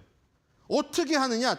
그러니까 이러게 우리나라가 50% 정도로 부과하는 것 같아서 너네한테 25% 반을 해준다 이거 아니에요. 트럼프 나는 관대하니까. 그래서 그 얘기를 하면서 어떤 식으로 하는 게 50%냐? 이런 얘기를 한 거예요. 한국 맥도날드가 감자튀김을 들여오지 못하게 한다. 감자튀김의 원산지를 입증할 수 없다는 이유를 대면서 이러면서 한국 맥도날드를 아예 저기 비난했거든요. 뒤로 가보겠습니다. 자, 그래서 실제로 지금 우리나라에서 프렌치 후라이 제공할 수 없다는 게 3번 정도 있었는데 최근에 이런 식으로 있었습니다. 프렌치 후라이 제공할 수 없다고. 한국 맥도날드는 저번에 소개시켜드린 그 기업, 그 기업이 다 납품을 해요. 냉동 감자를. 뒤로 가보겠습니다. 자, 그래서 제가 보기엔 찍힌 게 아닌가. 제 뇌피셜이에요, 이건. 뇌피셜인데 트럼프가 맥도날드 햄버거를 정말 좋아하잖아요. 지금 자기 에어포스 1에서도 햄버거로 식사합니다. 백악관에서 초대해서도 햄버거를 나눠주죠. 물론 케네디 주니어 같은 경우는 운동하고 저런 정크푸드 싫어해가지고 안 먹는다고 했지만 머스크 한번 먹어보라고 했잖아요. 어쨌든 맥도날드를 굉장히 사랑하고 맥도날드에서 알바까지 하는 사람인데 이 한국 맥도날드가 냉동 감자를 수입 안 한 거가 굉장히 좀 그런 것 같아요. 그래서 그게 무역적이란 거죠. 무역 장벽이란 거. 왜냐하면 왜 이렇게 했냐면 한국이 지금 자동차를 수입을 하는 미국 자동차를 수입을 하면서 미국한테 자동차를 수출하면서 감자를 수입을 하니까 감자를 수입을 못하게 막으면서 그걸로 수출의 어떤 이점을 잡으려고 한다는 거죠. 그게 바로 비관세 장벽이다. 너네가 요렇게 한 행위까지 포함해서 50% 매겼다는 거예요. 저런 행위도 관세라는 거예요. 너네가 그냥 딱 뭐 25%, 26% 한 게 아니라 저런 식으로 다른 품목을 이용해서 너네가 잘 팔고 싶은 품목의 이점을 가져가게 무슨 이런 치는 여러 가지 무형의 장벽들까지 다 포함해서 그거의 대표적인 예로 한국 맥도날드의 냉동 감자튀김 수입 금지를 들었습니다. 자, 뒤로 가보겠습니다. 제 생각에 맥도날드 때문에 뿔난 게 아닌가 그런 싶고요. 자, 금요일 날 가장 중요한 지표가 나왔죠. 연준도 가장 보는 그리고 이제 요 비농업 취업자 수, 고용 보고서죠. 노동부의 고용 보고서 안에 실업률도 있고 비농업 취업자 수도 있고 ADP에서 발간되는 민간하고 다른 건 여기 공공기관도 포함되어 있다는 것이죠. 자, 근데 수치가 상당히 좋게 나왔습니다. 22만 8천 건이 나왔고요. 예상치에 대비해서 상당히 높게 나왔죠, 지금. 예상치에 대비해서 엄청나게 높게 나왔다. 자, 뒤로 가보겠습니다. 자, 그래서 트럼프가 또 트루스 소셜에 올렸습니다. 자, 이게 제가 말한 그런 부분이죠. 여기에 트럼프가 트루스 소셜에 미시간대 소비자 심리지수 안 올리죠? 컨퍼런스 보드 신뢰자 지수 안 올리죠? 왜 안 올려요? 안 좋으니까요. 그 무슨 지표라고 했죠? 소프트 지표. 미시간대 소비자 심리지수 왜 안 올리죠? 미시간대 소비자 심리지수에 지금 민주당 지지자들이 지금 골드만삭스에서 분석한 거 들었고 민주당 지지자들이 트럼프가 너무 꼴배기가 싫어가지고 거기에 응답을 열심히 하면서 전화, 우편, 온라인 참여할 수 있으면 무조건 참여를 해가지고 인플레이션이 폭등할 것 같고 트럼프 관세 정책 때문에 우리 삶이 힘들어가지고 계속 얘기를 해가지고 미시간대 소비자 심리지수가 최악으로 나오고 기대 인플레이션이 치솟게 나오니 그거를 트루스 소셜에다가 트럼프가 올릴 리가 있습니까? 지금 워렌 버핏의 가짜뉴스까지 링크를 걸고 있는 사람이 여기다가 컨퍼런스 보드 소비자 신뢰지수 아니면 미시간대 소비자 심리지수 올려놓고 우리 미국인들의 심리 상태가 너무 안 좋고 인플레이션이 치솟을 것 같다니 죄송합니다. 이럴 사람이 아닙니다. 3번 다시 태어나도 트럼프는 그런 사람이 아니에요. 자기한테 유리한 건 맞아. 근데 유리한 게 지금 어떤 게 나온다? 하드 데이터가 유리한 거죠. 저렇게 수치로 찍히는 건 유리한 겁니다. 그러니까 트럼프가 저렇게 자신 있는 거고 트럼프의 입인 캐롤라인 레빗 대변인이 맨날 떨어져도 주가는 지금 인생의 스냅샷일 뿐이다. 이 스냅샷만 버티면 된다. 똑같이 트럼프도 계속 버텨내라 하고 있죠. 여기서 그래서 합니다. 그레이트 잡이라고. 이거는 제롬 파월 것도 올렸네요. 그레이트 잡이라고 또 올렸고요. 이거는 그 제롬 파월이 회견 들어가기 바로 전에 또 올렸습니다. 자기의 업적을. 자, 계란값을 나는 69% 내렸고 에너지 가격도 내렸고 인플레이션도 하락시켰다. 이게 내가 2개월 만에 다 한 일이다. 자, 이제는 누구의 순서? 파월 너의 타임이다. 이렇게 올린 겁니다. 뒤로 가보겠습니다. 자, 그래서 이제 연설에 들어갔는데 자, 여기서 또 재밌는 그 질문이 있었죠. 자, 보라색 넥타이를 메고 왔습니다. 트럼프는 또 이거를 모르겠어요. 이거를 제 생각에는 또 트럼프 지지자가 저런 식으로 또 만들 것 같아요. 이거를 색깔을 빨간 넥타이로 바꾼 다음에, 그쵸? 조작하기 쉽잖아요. 빨간 넥타이로 바꾼 다음에 요거를 딱 따가지고 여기 제목만 딱 바꿔가지고 또 올려요. 그러면 트럼프가 트럼프 소셜 또 링크 걸겠죠. 파월도 나를 지지했다. 파월이 빨간 넥타이를 메고 왔다. 왜냐면 여기서 사회자가 질문이 있었거든요. 아이스 브레이킹 식으로 오늘 보라색 넥타이를 메고 왔는데 왜 보라색 넥타이를 메고 왔습니까? 근데 이 파월이 그렇게 얘기했어요. 이 사람들이 나는 뭐 상관이 없는데 빨간색 넥타이를 메고 오면은 난 공화당 지지를 한다고 생각하고 파란색 넥타이를 메고 오면은 민주당 지지. 우리나라도 그런 거 많죠. 뭐 숫자가 어쩌고 뭐 색깔이 어쩌고. 그래가지고 파월이 보라색 넥타이를 메고 왔답니다. 트럼프 입장에서는 싫겠죠. 아니 내가 임명했고 내 말을 들으면 좋을 거를 왜 자꾸 저런 식으로 보라색 퍼플을 메고 와가지고, 그쵸? 빨간색 넥타이를 메고 와서 내 의견에 동조하는 발언을 해줬으면 좋겠습니다만 그 동조하는 발언은 안 했습니다. 그래서 여기 인플레이션에 대한 얘기를 했죠. 연준의 이중책무 뭐라고요? 파월이 어떤 연설을 하더라도 맨날 안 빼먹고 똑같이 하는 말이 있어요. 연준의 이중책무. 이 사람은 그냥 그 법조문에만 딱 몰입해서 그 판단을 내리는 사람이에요. 맨날 연준의 이중책무를 얘기해요. 대학교에 가서도 어떤 강연회장 가서도. 그래서 연준의 이중책무는 금리 인하나 인상 뭐 이 결정권을 가지고 뭐를 하는 거예요? 물가 안정과 최대 고용이라는 두 마리 토끼를 잡는 것이다. 나는 그거에 항상 몰입되어 있다. 이 얘기를 하잖아요. 근데 지금 인플레이션에 대한 얘기를 계속했단 말이에요. 그러면 물가를 안정시키기 위해서는 금리 인상을 해야 되잖아요, 원래. 그렇기 때문에 지금 관세가 지금 계속해서 금리를 이 물가를 들썩이는 이런 상황에서는 금리 인하하기가 어렵다는 뜻이에요, 결국에는. 그래서 그 얘기를 해버렸기 때문에 결국 트럼프가 연설 딱 들어가기 전에 저렇게 주지를 시켜줬음에도 불구하고 완전 깡그리 무시를 했다. 그리고 넥타이를 결정적으로 빨간색 안 메고 왔습니다. 자, 그리고 빌 에크먼이 하나 올렸습니다. 자, 빌 에크먼 다시는 이제 그 브래드 피트에게 연인을 뺏기기 싫나 보죠? 네, 저렇게 껴안고 있는 사진을 항상 프로필로 올리고 있습니다. 자, 유명한 교수님이죠, 저 여자분도. 자, 빌 에크먼이 글을 올렸는데 이게 뭐 진짜인지 모르겠어요. 자, 빌 에크먼도 지금 다급하죠. 나이키를 대량 매집했지만 폭락했어요. 자, 지금 트럼프의 전화가 월요일 날 걸려와도 이상하지 않는다. 뭐냐면 지금 4월 5일부로 10% 베이스 관세 부과됐어요. 그러니까 지금 이게 그 허드슨 그 맥도날드 제도의 펭귄은 이제 관세를 내야 돼요. 10% 관세. 펭귄하고 물개들. 근데 지금 4월 9일 날부터 상호 관세 그거 있죠. 그게 부과가 되게 됩니다. 근데 지금 시간이 조금 있죠. 그래서 월요일 날 트럼프가 중대 발표를 할 예정이다라고 빌 에크먼이 올렸는데 빌 에크먼이 이게 글쎄요, 모르겠어요. 빌 에크먼이 막 그렇게 가짜뉴스 양산하고 이런 사람은 또 아니잖아요. 그런데 무슨 정보에 의해서인지 모르겠지만 자기의 X에 이렇게 올렸다. 자, 그래서 빌 에크먼의 말이 진짜라면 오늘 중대 발표를 트럼프가 할 가능성이 있기 때문에 지켜봐야 될 것으로 판단이 됩니다. 이제 뒤로 가보겠습니다. 자, 빨리 보도록 하겠습니다. 자, 이 지금 크게 하락한 지난 주간에 애플 자 15%, 마이크로소프트 7%, 엔비디아 15%. 자, 이것 때문에 요즘에 뭐 미국 주식 갤러리에서 한탄하는 밈들이 엄청 양산되고 있는데, 그렇죠? 예전엔 국장이었는데 그게 한국인들이 미장으로 가자 미장이 국장이 됐다. 그래서 애플이 15%, 마이크로소프트 7%, 엔비디아 폭락했고요. 2%대는 선방한 것들은 코스트코, 그렇죠? 몬델리즈 인터내셔널, 오레오 이런 것들이 선전했습니다. 로키드 마틴 이런 것들이 선전했고요. 웨이스트 매니지먼트 쓰레기 업체 이런 것들이고요. 1%대는 코카콜라 이런 것들이 선전했죠. 자, 그리고 오른 것들도 몇 개 있습니다. 거의 없어요. 자, 뒤로 가보겠습니다. 오른 것들은 한 3개 있습니다. 달러 제네럴 뭐 이런 거. 자, 이제 플러스 0에서 플러스로 가는 것들인데 듀크 에너지라던가 아니면은 지금 여기 있죠? 호멀푸즈라던가 이런 것들 식료품이죠. 뒤로 가보겠습니다.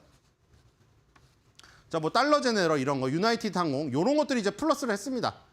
자, 별로 없죠. 그리고 여러분들 서학개미 분들이 좋아하시는 이 IT 업체들이 대폭락을 했다. 뒤로 가보겠습니다. 자, 이번 주 주요 정리입니다. 트럼프 대통령 4월 9일 수요일 날 발표될 예정인데 빌 에크먼 말처럼 월요일 날 과연 반전에 뭐가 있을지 봐야 될 것 같고요. 목요일부터 중국은 34% 보복 관세를 발표합니다. 이번 주에 관세 전쟁이 크게 붙는 지금 한 주고요. 자, 그다음에 3월 소비자 물가지수 CPI가 발표되기 때문에 굉장히 중요하죠. 물가에 대한 부분이 나오기 때문에요. JP모건 체이스, 웰스파고, 블랙록 금요일 날 발표가 실적 발표가 있습니다. 아까 지금 저기들이 IT가 많이 하락해서 그런데 금융주도 폭락했어요. 자, 그리고 연준의 회의록과 소비자 심리, 도매 재고, 소비자 신용 데이터 발표될 예정입니다. 자, 마지막입니다. 오늘 이번 주에 실적 발표들이 있는데요. 리바이스 실적 발표 있고요. 델타 항공 실적 발표 있고요. 컨스텔레이션 브랜즈. 자, 워렌 버핏이 최근에 새로 매입했던 그게 또 발표가 있죠. 자, 그래서 이번 주에도 아주 빵빵한 일정이 기다리고 있다. 자, 오늘의 한 줄 매드평입니다. 빌 에크먼의 얘기도 그렇고 트럼프의 가짜뉴스 링크도 그렇습니다. 도대체 어느 게 진짜고 어느 게 가짜인지 한 치 앞도 알아볼 수 없는 이런 시대를 살고 있어요. 찐이야. 어떤 게 진짜 찐이야.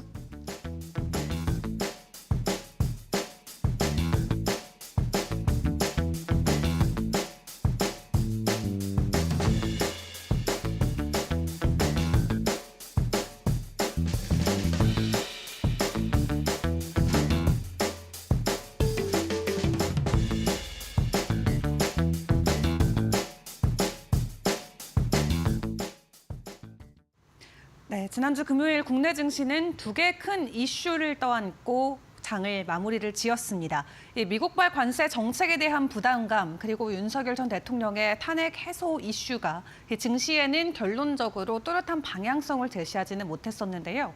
코스닥 같은 경우는 이날 증시에 0.6% 정도의 가격 상승을 보였고요. 코스피는 0.8%대 지수 하락을 보였습니다. 그래도 글로벌 증시가 패닉세를 보였었던 것에 비교해서는 국내 증시가 나름 선방하는 모습을 보여줬었죠. 다만 미국 증시가 급락했었다라는 여파에서는 외국인들의 이날장에서의 매도 흐름이 굉장히 강하게 나왔었고요. 다만 국내 정치적인 불확실성이 해소가 되면서 환율은 떨어지고 또 52주 신고가 관련주들은 전부 다 정치 테마주로 채워지는 모습을 확인을 해볼 수가 있겠습니다.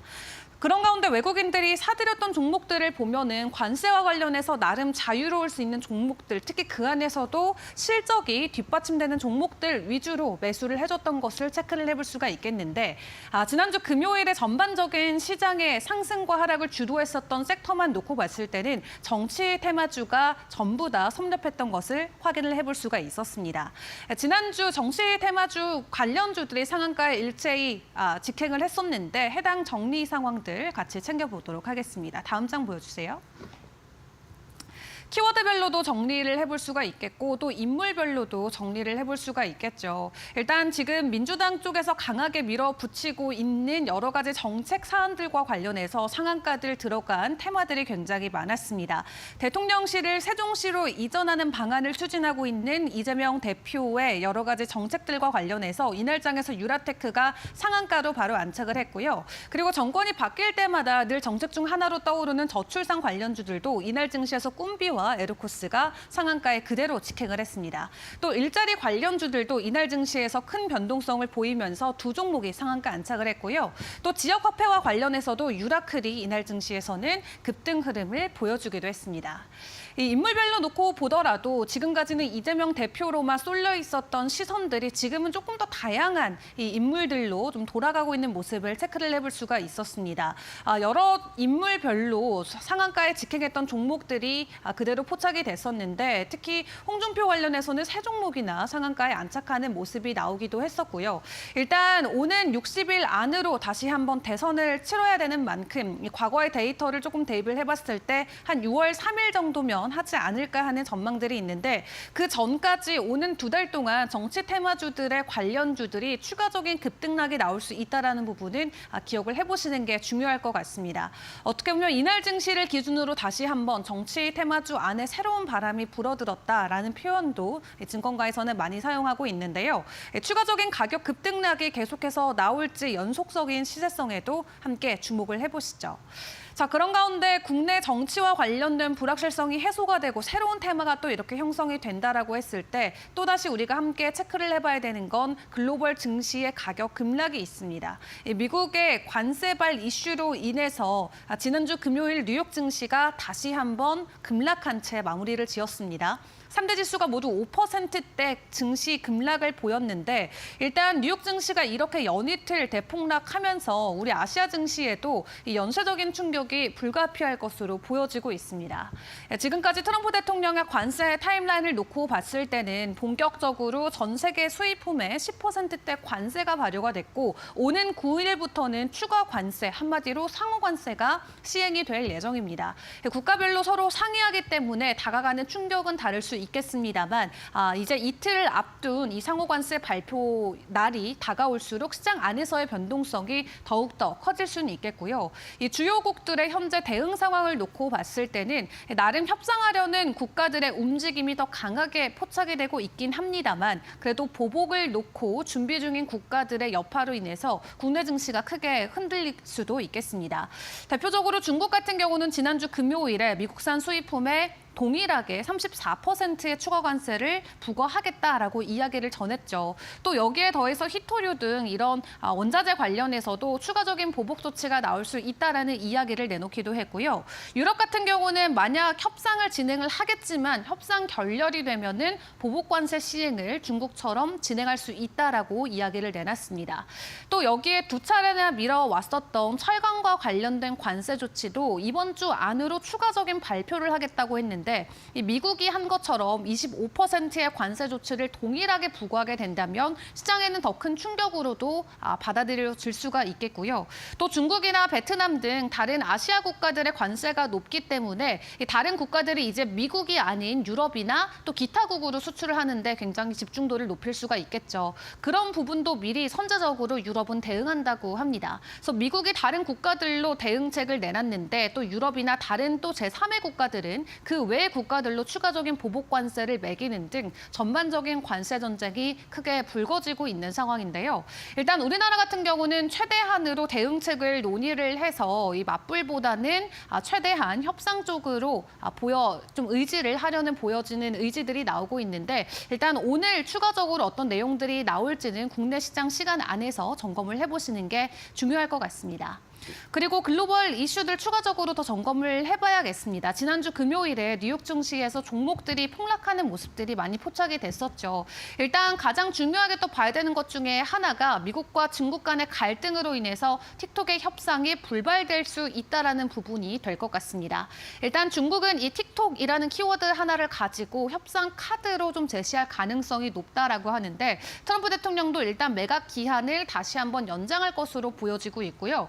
지난주에 틱톡 관련해서 관련주들이 상한가에 직행하는 등 상당히 수혜를 봤었던 종목들이 있었습니다. 다만 만약 시기가 진행이 지연되게 된다면 관련주들의 상승이 또 그대로 하방으로도 나올 수 있는 만큼 관련주들의 주가 변동성 이번 주에 체크를 해보시는 게 중요할 것 같고요.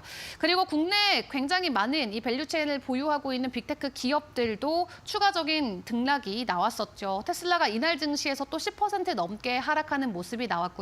엔비디아나 애플 등 여러 중국의 의존도가 높은 종목들도 추가적인 주가 하락이 이날 증시에서 이어졌습니다.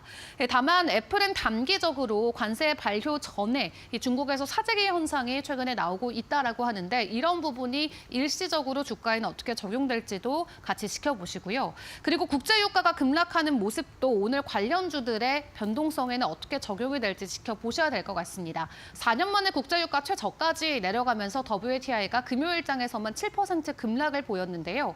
이 국제유가가 하락하면 오히려 수혜를 받아갈 수 있는 업종들도 있기 때문에 건설업종이나 운송 물류 쪽 그리고 항공과 화학 관련주들이 되려 수혜를 받고 주가 변동성을 만들어줄 수 있을지 지켜보도록 하겠습니다.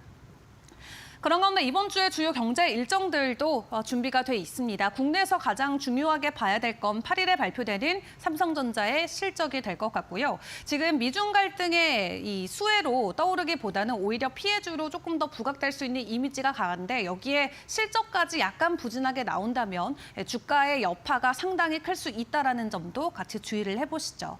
자, 지난주에 미국 쪽에서 고용 지표들을 발표가 됐었는데 일단 고용 보고서 자체는 나름 시장이 잘 받아들일 수 있는 긍정적인 수치로 나왔습니다. 다만 이번 주에는 인플레이션과 관련된 지표들 점검을 해봐야겠죠. 오는 10일에는 미국의 3월 CPI 발표가 있고요. 11일에는 PPI가 발표가 됩니다. 그리고 그 외에 지금 은행주들이 대거 하락하긴 했습니다만 이번 주에 이제 본격적으로 대형 은행주의 실적 발표도 준비가 돼 있어서 미국의 실적 시즌 긍정적으로 좀 개막을 할 수 있을지 지켜보도록 하겠습니다. 그리고 관세 전쟁이 계속해서 이어지고 있는 가운데 준비되고 있는 여러 가지 일정들도 더 있습니다. 제약바이오 관련해서는 의료 학회들이 대형 학회들이 이번 달에 여전히 준비가 돼 있는 상황이고요. 이런 관련해서 이슈들이 제약바이오 관련주들에게도 변동성을 줄 수 있을지 지켜보는 게 중요할 것 같습니다. 자, 그리고 이제 연준의 베이지북 공개라던가 연준의 좀 스탠스를 우리가 확인하면서 시장 대응을 하는 게 중요할 것 같은데 이번 주에 발표되는 인플레이션 수치에서 조금이라도 상회하는 모습이 나온다면 이 스태그플레이션에 대한 우려감이 시장을 다시 한번 강하게 강타할 수가 있겠는데요. 시장 안에서의 변동성 매일매일 급격하게 바뀌고 있는 만큼 대응하는 게 굉장히 중요할 것 같습니다. 일단 오늘의 개장 분위기는 어떻게 진행이 될지 저희 이데일리 TV와 함께 보시죠.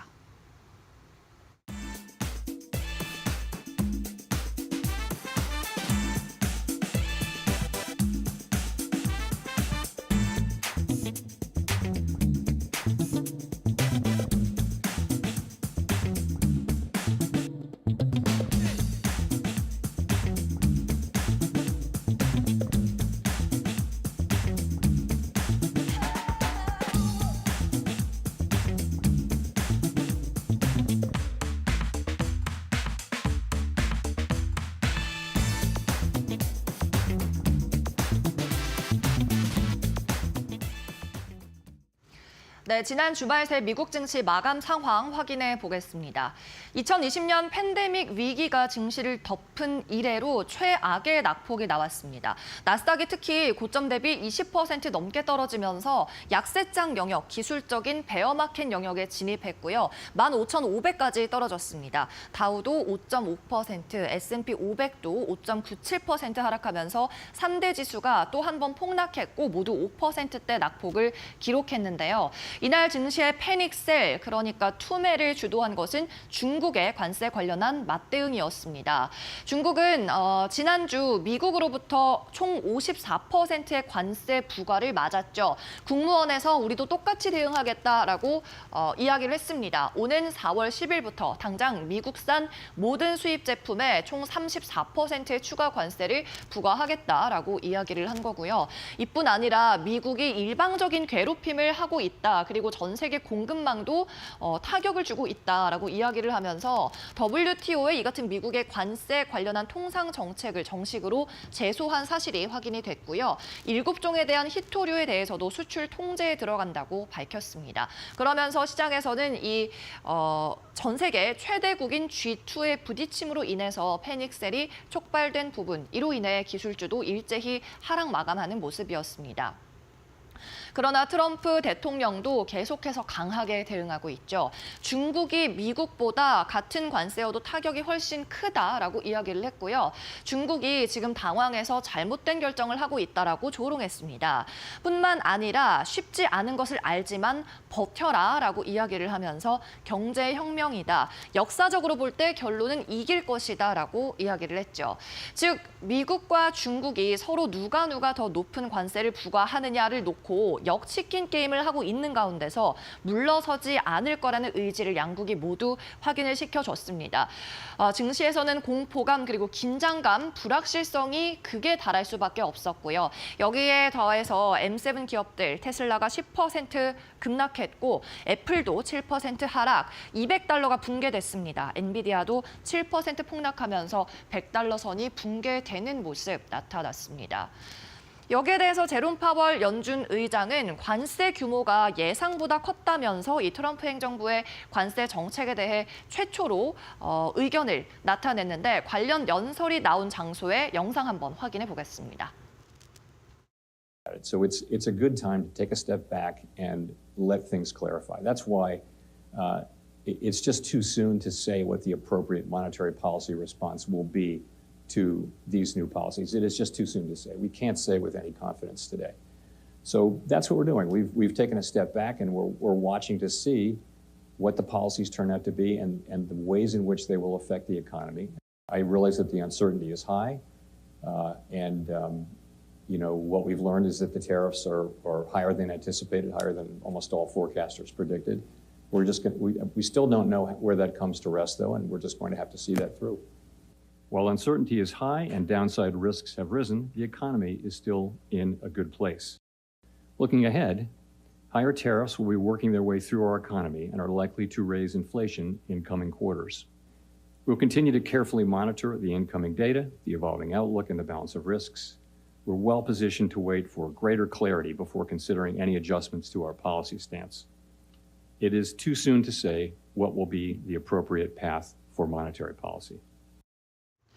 네, 이같이 트럼프 행정부의 관세 정책에 대해서 아직까지는 예상보다 규모가 크긴 하지만 경제에 주는 영향 얼마나 딥한지 그리고 범위를 알 수 없기 때문에 더 지켜볼 거라는 기조를 반복했고요. 경제에 대한 영향도 그만큼 클 거다. 특히 인플레이션을 촉발하고 저성장을 유발할 거라는 의견도 이야기를 했습니다. 다만 아직도 미국의 경제는 좋다고도 반복했는데 이날 나온 고용 지표가 좋았기 때문에 더 그랬을 겁니다. 고용은 일단 서프라이즈를 기록했습니다. 지난달 비농업 취업자 수가 22만 8천 명을 기록했는데요. 전망치가 13만 7천이었으니까 말 그대로 서프라이즈한 지표였고요. 지난 2월 수치인 11만 7천 건 대비해서도 2배 가까이 높게 집계가 됐습니다. 다만 실업률은 전망치보다 살짝 낮았는데요. 4.2%의 3월 실업률 기록을 했고 전망치는 4.1% 그리고 2월 수치도 4.1%로 전망치와 이전치보다 1%포인트 낮았습니다.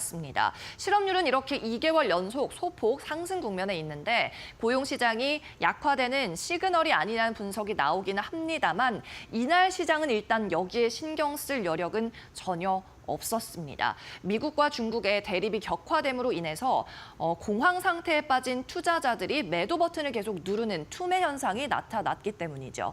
또 이 영향으로 자산 시장도 크게 출렁였는데요. WTI가 경기 침체에 가장 민감하게 반응을 합니다. 이날 61달러 수준까지 떨어지면서 7%대 낙폭, 이틀 연속으로 급락 장세를 유지하는 모습이었고요. 유가도 지난 2021년 4월 이후 가장 낮은 수준으로 팬데믹 때 수준으로 돌아가는 흐름이 나타났습니다. 자, 계속해서는 섹터별 흐름도 체크해 볼 텐데요. 말 그대로 피가 낭자한 증시 상황이었습니다. 11개 업종 가운데 11개 업종이 모두 하락하는 흐름 나타났고요. 특히 국제유가가 폭락하면서 이쪽에 있는 에너지 섹터가 8%대 가장 높은 섹터별 하락률을 나타냈습니다. 이 가운데 다행히 초록불 켜준 곳이 주택, 건설 관련주들은 유일하게 초록불을 켜줬고요. 또 관세 이야기가 나오기 이전에 선제적으로 많이 빠졌던 이 아웃도어 관련주들, 나이키나 데커스 쪽에서도 반발 매수세가 나오는 모습이었습니다만 그간의 낙폭을 회복한 수준은 전혀 아니었습니다. M7 기술주도 당연히 일제히 폭락했어요. 테슬라가 10%로 기술주 가운데 가장 높은 하락률을 기록했고 알파벳 3%, 아마존 4% 등 소프트웨어 주식들도 일제히 흔들렸습니다. 엔비디아는 100달러를 놓친 100달러를 붕괴하는 모습 나타나면서 7% 하락했고요. 이 반도체주들 같은 경우에도 중국에 대한 노출도가 큰 편이죠. 일제히 하락했습니다. 이어서는 종목별 움직임도 체크해보죠.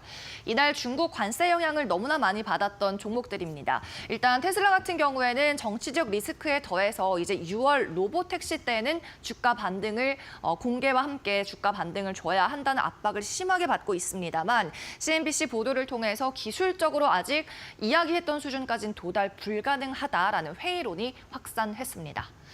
애플 같은 경우에는 중국의 생산률이 80%에 육박하고 아이폰 90%가 중국 공장에서 조립한다는 분석이 나왔죠. 이날 주가 200달러대 붕괴하는 현상이었습니다. 메타는 이 가운데 차세대 AI 모델인 라마4를 공개했는데요. 메타의 모든 플랫폼, 메신저나 인스타그램 그리고 왓츠앱 등에서 기반으로 어시스턴트 AI로 사용하게 됩니다. 네, 계속해서 빅테크 외 소식도 만나보시죠. 아이쉐어즈 중국 ETF 7% 하락했습니다. 중국 국영 기업을 모아놓은 ETF인데 이 아이쉐어즈뿐 아니라 기술주, 소비주, 대형주 관련한 중국 ETF는 전부 하락하는 모습이었고요. 캐터필러, 농기계 관련주죠.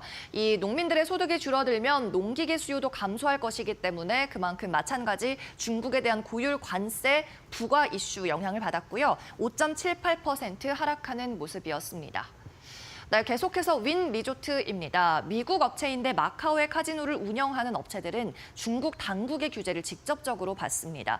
관세 전쟁이 본격화됨에 따라 미국 기업에 불이익을 줄 수 있다는 분석이 나왔고요. MGM 리조트 그리고 라스베이거스 샌즈 같은 종목들도 일제히 하락하는 모습이었어요.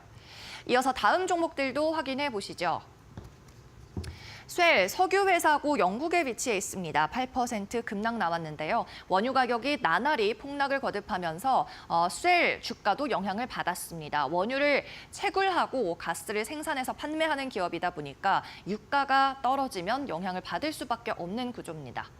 마지막으로 항공기 관련 업체 보잉도 중국 노출도가 큰 편이에요. 중국에서 부품을 수입해서 쓰고 이 부품으로 완성한 항공기는 다시 중국에 수출하는 구조를 가지고 있기 때문입니다. 10% 가까운 급락 장세로 종가 기록했습니다. 네, 지금까지 지난 주말 사이 미국 뉴욕 증시 마감 상황 체크해봤습니다.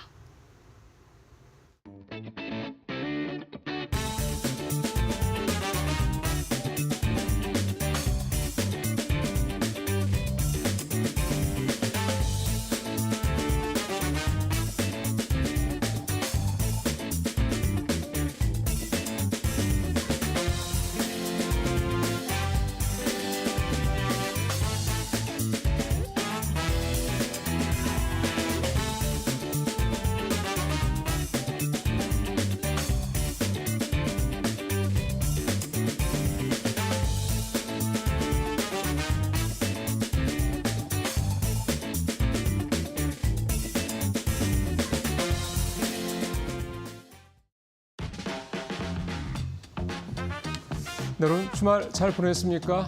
이제 봄이죠. 예, 주말은 따뜻하더라고요. 그래도 아침 저녁으로는 쌀쌀합니다. 잘 건강 관리 하셔야 될 것 같습니다. 네, 4월 7일 월요일 날 이데일리 신문 어떤 기사들이 나왔는지 브리핑 시작해 볼까요? 예상보다 센 관세 전쟁, 경락 예고한 한국 증시다. 네, 일단 저 위에 예상보다 센 관세 전쟁. 지난주 뉴욕 시장은 특히 이제 금요일 날 마감된 뉴욕 시장은 표현을 조금 좀 거칠게 하면 작살이 났죠. 3대 지수가 이렇게 다 동반해서 6% 가까이 떨어지는 것도 참 오랜만에 본 것 같습니다. 저 기억이 가물가물할 정도로 아마 거의 팬데믹 정도 당시에나 뭐 이런 일들이 있었던 기억이 나고요.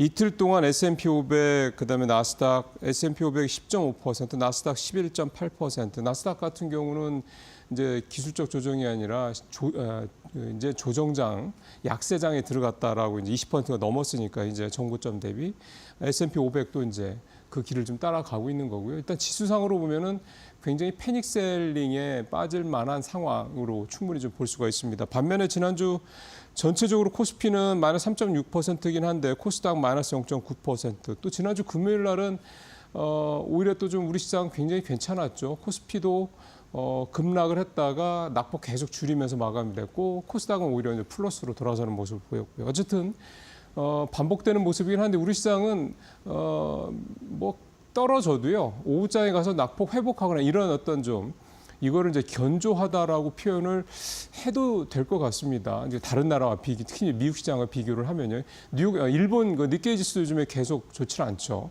확실히 이제 우리 시장이 지난해 많이 올랐던 나라들에 비하면 견조한 건 사실이다. 일단 이 정도는 우리가 좀 말씀을 좀 같이 좀 공유를 좀 할 수 있을 것 같고. 지난주 이렇게 글로벌 시장 급락했던 건 앞서도 뭐 설명이 잘 나왔겠습니다만 역시 이제 예상했던 것보다 더 세다라는 그 부분이 컸던 것 같습니다. 이제 멘탈리하게 봤을 때 관세 이 부분에 대해서 계속해서 사람들, 그러니까 글로벌 시장 관련된 사람들이 갖고 있던 마음의 한켠에는 에이 협상하겠지 뭐 이런 거였거든요. 에이 그렇게 세게는 안 하겠지 설마 이런 거였거든요. 근데 그렇지는 않았다라는 거죠. 계속 세게 나오고 있다라는 거죠. 또 하나는 뭐랄까요? 이거는 약간 논리적인 것과 좀 다른 건데요. 보통 이제 이런 거를 할 때는 상대 국이 있기 때문에 상대 어떤 사람이 아니라 상대 국이기 때문에 뭔가 논리적으로나 어떤 명분상으로 봤을 때 좀 철저하게 좀 꼼꼼하게 챙겨서 해야 될 것 같은데 아시겠지만 미국의 상호관세 부과 그 기준 보면 좀 터무니없죠. 황당합니다. 그러니까 이렇게 하는 거에 대한 어떤 야 얘들 진짜 너무 무대뽀구나. 정말 이건 뭐 아무것도 없구나라는 식의 생각들 이런 것들이 사실 좀 더 무섭게 시장을 만들 수도 있습니다. 그러니까 저 사람들은 정말 예측 불가능한 사람들이다. 논리도 명분도 근거도 다 필요 없다. 지들 하고 싶은 대로 한다. 이런 것들이 사실 시장은 더 충격이라고 볼 수가 있는 겁니다. 이런 것들이 지난주엔 시장에 이렇게 어떤 반영이 됐었다. 이렇게 좀 봐야 될 것 같고요. 이번 주도 역시 이제 관세 리스크 부분 계속이 좀 되겠죠. 오늘 새벽에 나온 그 속보 내용 하나 보니까 백악관에서 나온 얘기가 50여 개국에서 관세 협상 연락이 왔다. 그러니까 자기들이 의도한 대로 이제 굽신굽신하면서 이제 뭐 이러지 마세요, 좀 도와주세요 이렇게 하는 데들이 늘어나고 있다. 뭐 이런 식의 얘기죠. 일종의 자화자찬이긴 한데. 물론 그렇긴 합니다. 하지만 지난주 시장이 많이 빠졌던 가장 큰 이유가 중국의 34% 보복관세 때문 아니겠습니까? 지금 유럽도 그렇고 캐나다도 그렇고 보복관세를 좀 만지작거리고 있는 상황이거든요. 그러다 보니까 이번 주에 이들 나라, 특히 이제 유럽연합 쪽에서 과연 어떤 식으로 나올 것인지 이런 부분들이 시장에 또 한 번 충격을 줄 수 있는 어떤 그 잠재된 리스크다 이렇게 봐야 될 것 같고요. 캐나다와 관련해서는 미국 좀 공화당 쪽에서 또 민주당에서 미국 의회 쪽에서 트럼프의 이런 무분별한 또 약간 막무가내식 관세 정책이 결국은 미국의 피해로 돌아온다라는 그런 공감대가 좀 형성이 좀 되면서요. 뭐 일부 의원들이긴 합니다만 트럼프의 관세 정책에 제동을 걸려는 움직임들이 나타나고 있습니다. 지금 미 하원 같은 경우는 공화당이 그 민주당에 비해서 5석 정도밖에 안 많거든요. 뒤집을 수 있다라는 얘기죠. 그러니까 5명 정도의 공화당 의원만 민주당의 어떤 이런 움직임에 이렇게 동참을 할 경우에는 실제로 공화당 의원들 중에 이런 움직임에 동참하는 사람들이 있고요. 이렇게 된다고 그러면 트럼프 대통령의 이런 관세 정책이 초반에 브레이크가 걸릴 수 있는 여지도 전혀 배제할 수 없다. 이 부분도 또 시장에는 또 하나의 변수가 될 수 있겠다 볼 수가 있겠습니다. 자, 이번 주 일정 보면 뭐 한국은 이제 우리나라는 삼성전자 1분기 잠정 실적 8일 날 발표가 되고요. 내일이죠. 그다음에 미국 FOMC 회의록 공개되고 결국 이제 하이라이트는 3월 CPI겠죠. 지금 다시 관세 때문에 이 인플레에 대한 우려가 다시 시장의 가장 큰 핵심 화두로 떠올랐기 때문에 이번 주에는 3월 CPI 요거 앞서 뭐 자세히 말씀을 해주셨을 테니까 그런 거는 감안하시면서 일단 이게 상당히 중요한 지표가 되겠다 이렇게 볼 수가 있겠습니다. 앞서 이제 시장이 뭐 사실 패닉 셀링이 빠졌다는 말씀을 드렸는데 우리 시장 뭐 그 정도는 아니지만 수급적으로는 조금 우리도 허를 찔린 면이 좀 있습니다. 공매도 관련된 부분인데 지난주 월요일날 공매도 재개되고 나서 뭐 저도 그런 말씀을 드렸습니다만 외국인들이 이제 돌아올 수 있는 여지가 있을 것이다라는 왜냐하면 이제 롱숏을 해야 되는데 그동안에는 이제 롱만 하고 숏을 못 했는데 이제 숏을 할 수 있는 상황이 됐으니까. 얘기를 했는데 실제로 외국인들이 지난주에 보였던 모습은 요 제목에서 보신 것처럼 6조를 때린 거죠. 네, 그러니까 이 뒤통수를 맞았다고도 볼 수가 있겠습니다. 근데 공매도를 했던 분야가 사실은 2차 전지라든가 좀 업황이 별로 안 좋으면 그러니까 이를테면 쉽게 생각하면 공매도를 때릴 만한 명분이나 근거가 있는 업종들이 주로였다라고 봤을 때는 이거를 뭐 그렇게까지 부정적으로 볼 필요만 있을까라는 생각도 좀 들고요. 과거에도 이제 3차례 공매도가 재개됐을 때도 그 주부터 외국인들이 순매수에 나섰다라고 이렇게 나오지는 않습니다. 3개월 뒤에 이제 종합적으로 평가를 했을 때 외국인들이 결국은 돌아왔다 이렇게 좀 결과가 나온 거죠. 그러니까 그 외국인들이 돌아온다라는 거에 대한 개념이 당장 돌아온다 이렇게까지 우리가 기대를 했었던 거는 어떻게 보면 조금 이제 우리가 과도하게 기대했다는 측면이 될 수도 있는 거고요. 어떻게 보면 외국인들이 공매도를 했던 그 종목이나 이런 부분들을 조금 더 면밀하게 본다면 그렇게까지 외국인들의 이 어떤 공매도의 어떤 이 부분들을 너무 부정적으로 볼 필요는 없지 않겠냐 좀 생각이 들고요. 어쨌든 수치는 맞으니까요. 6조 투매를 해서 이게 2021년 8월 이후니까 4년 7개월 만에 지난주에 외국인 특히 코스피의 순매도 규모가 외국인 순매도 규모가 가장 컸다라고 얘기가 나오고 코스피의 5.8조, 코스닥 6,400억 원. 그래서 합쳐서 대략 지난주에 6조 한 2천억 정도 이상을 외국인들이 우리 양시장에서 좀 매도를 한 그런 상황이 됐습니다. 근데 재밌는 거는 공매도 이렇게 때려놓고 수익률은 별로 안 좋다라는 거죠. LG 엔솔은 오히려 시장에서 보합으로 마감이 됐고요. 에코프로비엠은 마이너스 7%, 셀트리온은 마이너스 2%였으니까 에코프로비엠, 그러니까 2차 전지를 많이 때렸는데 2차 전지 에코프로비엠이 오른 거죠. 그래서 공매도를 때렸던 외국인들 수익률이 오히려 마이너스였다라는 이런 부분도 참 재미가 있네요. 어쨌든 공매도라는 부분에 대해서는 너무 단기적으로 평가하셔서 굳이 시장을 나쁘게 만한 이유로 이렇게 집어넣으실 필요는 없겠다 이렇게 생각이 좀 듭니다. 자, 펀드와치 좀 가보죠. 지난주는 조선주밖에 없었습니다. 근데 표가 잠 있으면 나오겠습니다만 뭐 조선주가 1, 2, 3, 4위를 싹 싹쓸이했어요. 보시죠. 신한꺼, 미래에셋, 그다음에 삼성 코덱스, 그다음에 NH 아문디까지 다 조선, 친환경 조선해운, 그다음에 조선해운 이렇게 되죠. 수익률 보면 6.4%, 6.1%, 5.7%, 4.7% 비교적 뭐 일주일에 사실 저 정도면 굉장히 좋은 겁니다. 굉장히 좋은 건데 가끔 이제 이 두 자릿수 넘는 경우가 있어서 그렇긴 한데 일단 지난주에 같은 약세장에도 저렇게 조선주들은 아주 양호한 그런 흐름들을 보여주고 있고요. 제일 오른쪽 끝에 보시면 연초 후에도 23%, 19%, 15% 아주 양호한 그런 모습들을 좀 보여주고 있고요. 재밌죠? 마지막에 하나 플러스 하나 그룹주. 그러니까 여전히 하나 그룹주들은 시장에서 아주 견고한 그런 상승 흐름을 보여주고 있다. 일주일 동안 3.6%인데 보십시오. 연초 후에 무려 63%입니다. 대단합니다. 자, 이런 것도 과연 얼마나 갈 것이냐 또 봐야 될 것 같고 최근에 하나그룹에서는 뭐 여담이긴 합니다만 만약에 정권이 이제 탄핵이 됐으니까 파면 선고가 됐으니까 이제 아마 6월 3일 얘기 나오는데 조기 대선 이제 치러지고 나서 정권이 바뀌고 나면 하나에 대한 여러 가지 특히 이제 정치적인 부분에서의 뭐 여러 가지 어떤 이슈들이 있을 수도 있다 이런 얘기도 좀 나오고 있으니까 이런 부분도 좀 참고하시면서 좀 투자하시는데 도움을 좀 될 것 같습니다. 자, 마지막은 해운업 얘기를 좀 짧게 좀 해보겠습니다. 앞서 좀 조선주 굉장히 좋았다는 말씀 드렸기 때문에 그런데요. 근데 표를 보시면 작년에 조선주들 상반기에 급등을 했을 때 밑바탕이 됐던 상하이 컨테이너 운임지수 SCFI라고 그러죠. 이게 그때 3,700까지 올라갔던 게요. 지금 보십시오. 1,392까지 3분의 1 토막 났습니다.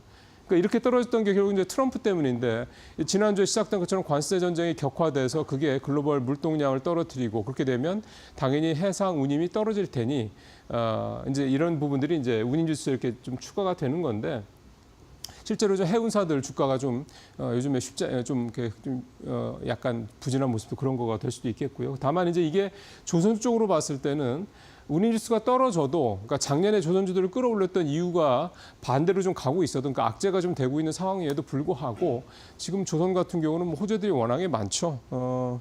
미국 항만 이용할 때 중국 선사들 중국에서 만들어진 배를 이용할 때 뭐 페널티를 부과한다 이런 것들 때문에 최근 글로벌 해운 업계에 상당히 좀 여러 가지 변화들이 나타나고 있습니다. 예를 들어서 특정한 조선사 같은 해운사 같은 경우는 자기네들 배 가운데 배들을 특히 이제 이 중국에서 만들었거나 중국 선사로 등록되어 있는 배들 같은 경우는 아예 미국 쪽에 투입을 안 시켰다 이런 얘기까지 나오고 있거든요. 그러니까 이게 물동량이 좀 변화가 있을 수밖에 없는 거고 이렇게 되면은 이 미국 쪽으로 들어갈 수 있는 그런 선사 또는 선적의 배들 같은 경우는 운임을 더 받을 수 있는 그런 게 되는 거죠. 그만큼 까다로워진 거니까. 그러니까 결국은 조선업종 같은 경우는 이거랑 별개 관계없이 어쨌든 컨테이너에서에 대한 이런 수요도 좀 계속 늘어나고 중국으로 가려고 했던 게 국내로 들어오는 이런 수요도 좀 많아지고 있고요. LNG와 관련된 미국 LNG와 관련된 이런 이슈들도 여전히 살아있기 때문에 이게 조선주하고는 이번에는 그러니까 작년 상반기와 달리 이번에는 디커플링 되는 상황이 좀 발생할 것 같다. 이런 전망도 좀 말씀드리겠습니다. 뉴스브리핑 마치겠습니다.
월요일 마켓 베인드는 유진투자증권 김영재 이사님 모시고 말씀 들어보고 있습니다. 이사님 어서 오십시오. 네, 안녕하십니까? 예. 네.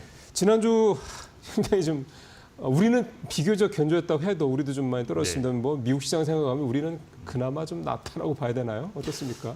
네, 뭐 사실 국내적으로 볼 때는 뭐 불확실성이 많이 해소되었다고는 볼 수 있는데 그래도 뭐 국내 증시도 역시 그 트럼프발 관세 전쟁에 피할 수는 없었는데 그래도 코스피는 3.6% 하락에 그치고 코스닥은 뭐 0.9% 정도 하락했으니까 상당히 좀 양호했다라고 볼 수 있는데 코스닥은 진짜 양호한 거네요. 네, 그렇습니다. 근데 이제 미국 증시가 이제 추가로 또 폭락을 했고 또 중화권 증시가 이제 뭐 지난주 후반에 좀 휴장을 했던 또 그런 게 있어서 오늘 정도에는 또 이것이 반영될 가능성이 높습니다. 그래서 오늘은 상당히 좀 힘들지 않을까. 지금 나스닥 선물도 상당히 크게 좀 하락하고 있는 걸로 알고 있는데 네.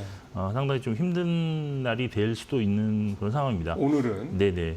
근데 이제 환율 같은 경우도 이제 9.5원 하락했는데 근데 이제 한때는 이게 1,430원대까지도 맞아요. 하락하기도 했습니다. 그래서 근데 또 반등을 했더라고요. 네, 그게 아무래도 경기 침체 우려가 더 불거지면서 이제 또 그 미국장에서의 어떤 환율이 막판에 또 올라온 것으로 좀 보고 있는데 일단 미국 10년물 국채 금리가 이제 4%까지 하락했습니다. 근데 추가적으로 좀 하락하고 있는 걸로 좀 나와 있고요. 그래서 여기에 이제 WTI가 이제 배럴당 62달러를 기록했는데 이게 3년 내 최저치입니다. 아무래도 미국에서의 경기 침체가 수요 위축으로 연결될 수 있다 이런 전망이 나오고 있다라고 보시면 될 것 같습니다. 그 국채 금리 떨어지고 유가 떨어지고 뭐 금도 지난주에 보니까 떨어지고 그러면은 이거 진짜 네. 경기 침체라고밖에 얘기할 수 없는 거잖아요. 그렇습니다. 지금 뭐 경기 침체 우려감으로 인해서 미국 증시가 지난주 금요일 날 떨어졌다고 보시면 될 것 같고 네. 관세 전쟁으로 인해서 이제 인플레이션이 또 되면서 경기 침체라는 것은 뭐 연결성이 있지만 네. 하여튼 미국 증시가 떨어졌던 원인은 금요일 날은 이제 경기 침체 우려감이 더 커졌다라고 볼 수 있겠습니다. 네. 지난주 주요 이슈가 이제 뭐 미국에서 상호 관세를 발표한 이후에 뭐 글로벌 증시 폭락 나타났는데 나스닥이 10% 이상 하락했다는 점이 상당히 좀 그렇죠. 네. 좀 특이했던 점이었다라고 있고 금요일 발표된 고용 일포에서는 예상보다 신규 고용은 좋았고요. 네. 그렇지만 이제 실업률 예상보다 좀 더 올라간 면이 있어서 향후에 고용 시장이 좀 약해질 수 있다는 우려감은 좀 있다라고 보시면 될 것 같습니다. 네. 국내 시장은 사실 공매도 재개로 외국인들 매도세가 좀 늘어났는데요. 그나마 금요일 대통령 탄핵 선고가 좀 나타나면서 정치적 리스크 해소로 인해서 상대적으로 좀 지수 방어에는 성공했다라고 보고 있고 탄핵 인용 이후에 업종 간 변동성이 좀 확대도 나타났습니다. 수급적으로 외국인이 그냥 5조 8천억 원을 코스피에서 순매도해서 상당히 큰 금액을 순매도했고요. 네. 코스닥도 6,300억 원 순매도하면서 지수 대비 매도세가 상당히 강하게 나왔다라는 특징이 있었습니다. 네. 종목은 뭐 코스피에서 외국인이 매수한 종목은 2주 연속으로 지금 하나 에어로스페이스 650억 원 순매수해서 가장 많이 매수했고요. 네이버도 400억 정도로 순매수 2위 종목이었습니다. 반대로 SK 하이닉스를 1조 7천억 원 순매도해서 가장 많이 팔았고 삼성전자가 한 1조 원, 그리고 현대차 한 3,100억 순으로 순매도했습니다. 코스닥에서는 뭐 페트론 210억 원, 프로비엠 160억 원 순매수해서 순매수 1, 2위를 기록했고 알테오젠 620억 원, 에코프로 470억 원 순매도해서 매도상이 1, 2위를 기록했습니다. 전반적으로 지난주는 수출업종 주가가 좀 부진했다라고 할 수 있겠고요.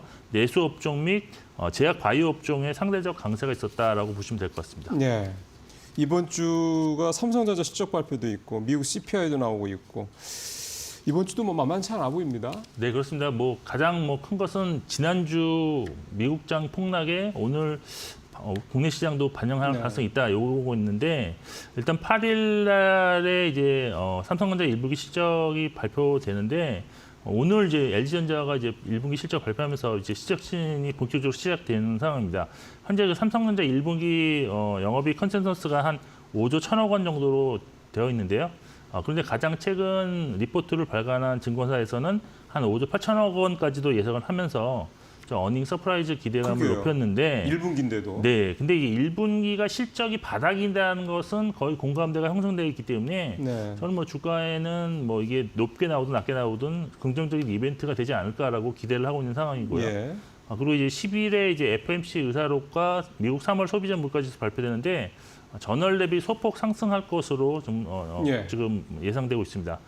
그리고 이제 아직 반도체와 의약품 관련한 뭐 상호 관세 불확실성이 좀 남아 있지만 지난주 이제 국가별 상호 관세율 발표와 이에 따른 증시 급락이 일단 나타났기 때문에 제가 볼 때는 이제 추가 하락이 나타난다면 트럼프 대통령도 이제 증시를 진정시켜야 된다는 그런 발언을 좀 많이 할 수 있을 그런 상황인 것으로 보여서 네. 어떤 불확실성의 정점은 좀 단기적으로 찍었을 가능성을 고려한 투자 전략이 필요하지 않을까라고 보고 있습니다. 그리고 미국의 경기 침체 확률 높아지면서 달러 약세가 좀 나타나고 국내적으로도 좀 정치적 리스크가 해소된 만큼 환율 변동성을 좀 체크를 해보셔야 될 것 같고요.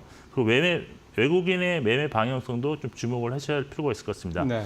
그리고 이제 조기 대선 모드로 이제 진입한 상황이기 그렇죠. 때문에 네. 내수 부양과 관련한 업종이라든지 대중국 관계 개선 관련성이 있는 업종에 대한 비중을 조금 더 확보하는 좀 전략도 유효할 것으로 일단 보고 있는데 여기에 이제 지난주 유가 급락이 나왔는데요.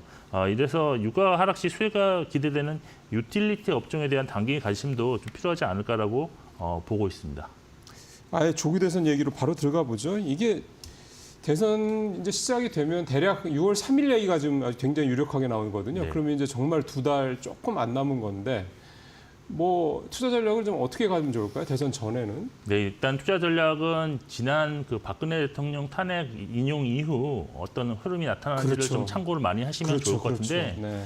사실 지금도 상당히 그때와 거의 비슷하게 지금 되고 있습니다. 그래서 일단 저는 그래서 일단 금리 쪽으로 좀 포커싱을 맞추는 전략이 필요하지 않나라고 보이는데 금리가 내려갈까로 기대한다는 걸 네, 말씀하신 그렇습니다. 거죠? 지금 사실 그동안 높은 환율로 인해서 추가 금리 인하에 좀 소극적이었던 반면에 지금 최근에 이제 미국 달러와 약세, 그다음에 국내 정치적 리스크 해소로 환율이 조금 더 하락할 가능성이 좀 높아졌습니다. 그래서 추가적 금리 인하 속도가 빨라질 수 있다기 때문에 금리 인하 수혜인 건설, 유통, 뭐 제약, 바이오에 관심을 높여야 할 것으로 일단 보고 있고, 그리고 지난 그 탄핵 선고 이후에 정치 테마주가 대선 직전까지 상당히 높은 수익률을 기록했다는 그렇죠. 점에서 이번에도 정치 테마주와 정책 관련 업종은 트레이딩 관점에서 매매가 좀 필요하지 않을까라고 보고 있는데 그렇지만 테마주, 예. 경선 과정 결과 이전에 꼭 정리하는 전략이 필요하다라고 말씀드릴 수 있겠습니다. 경선 전에. 네, 결과를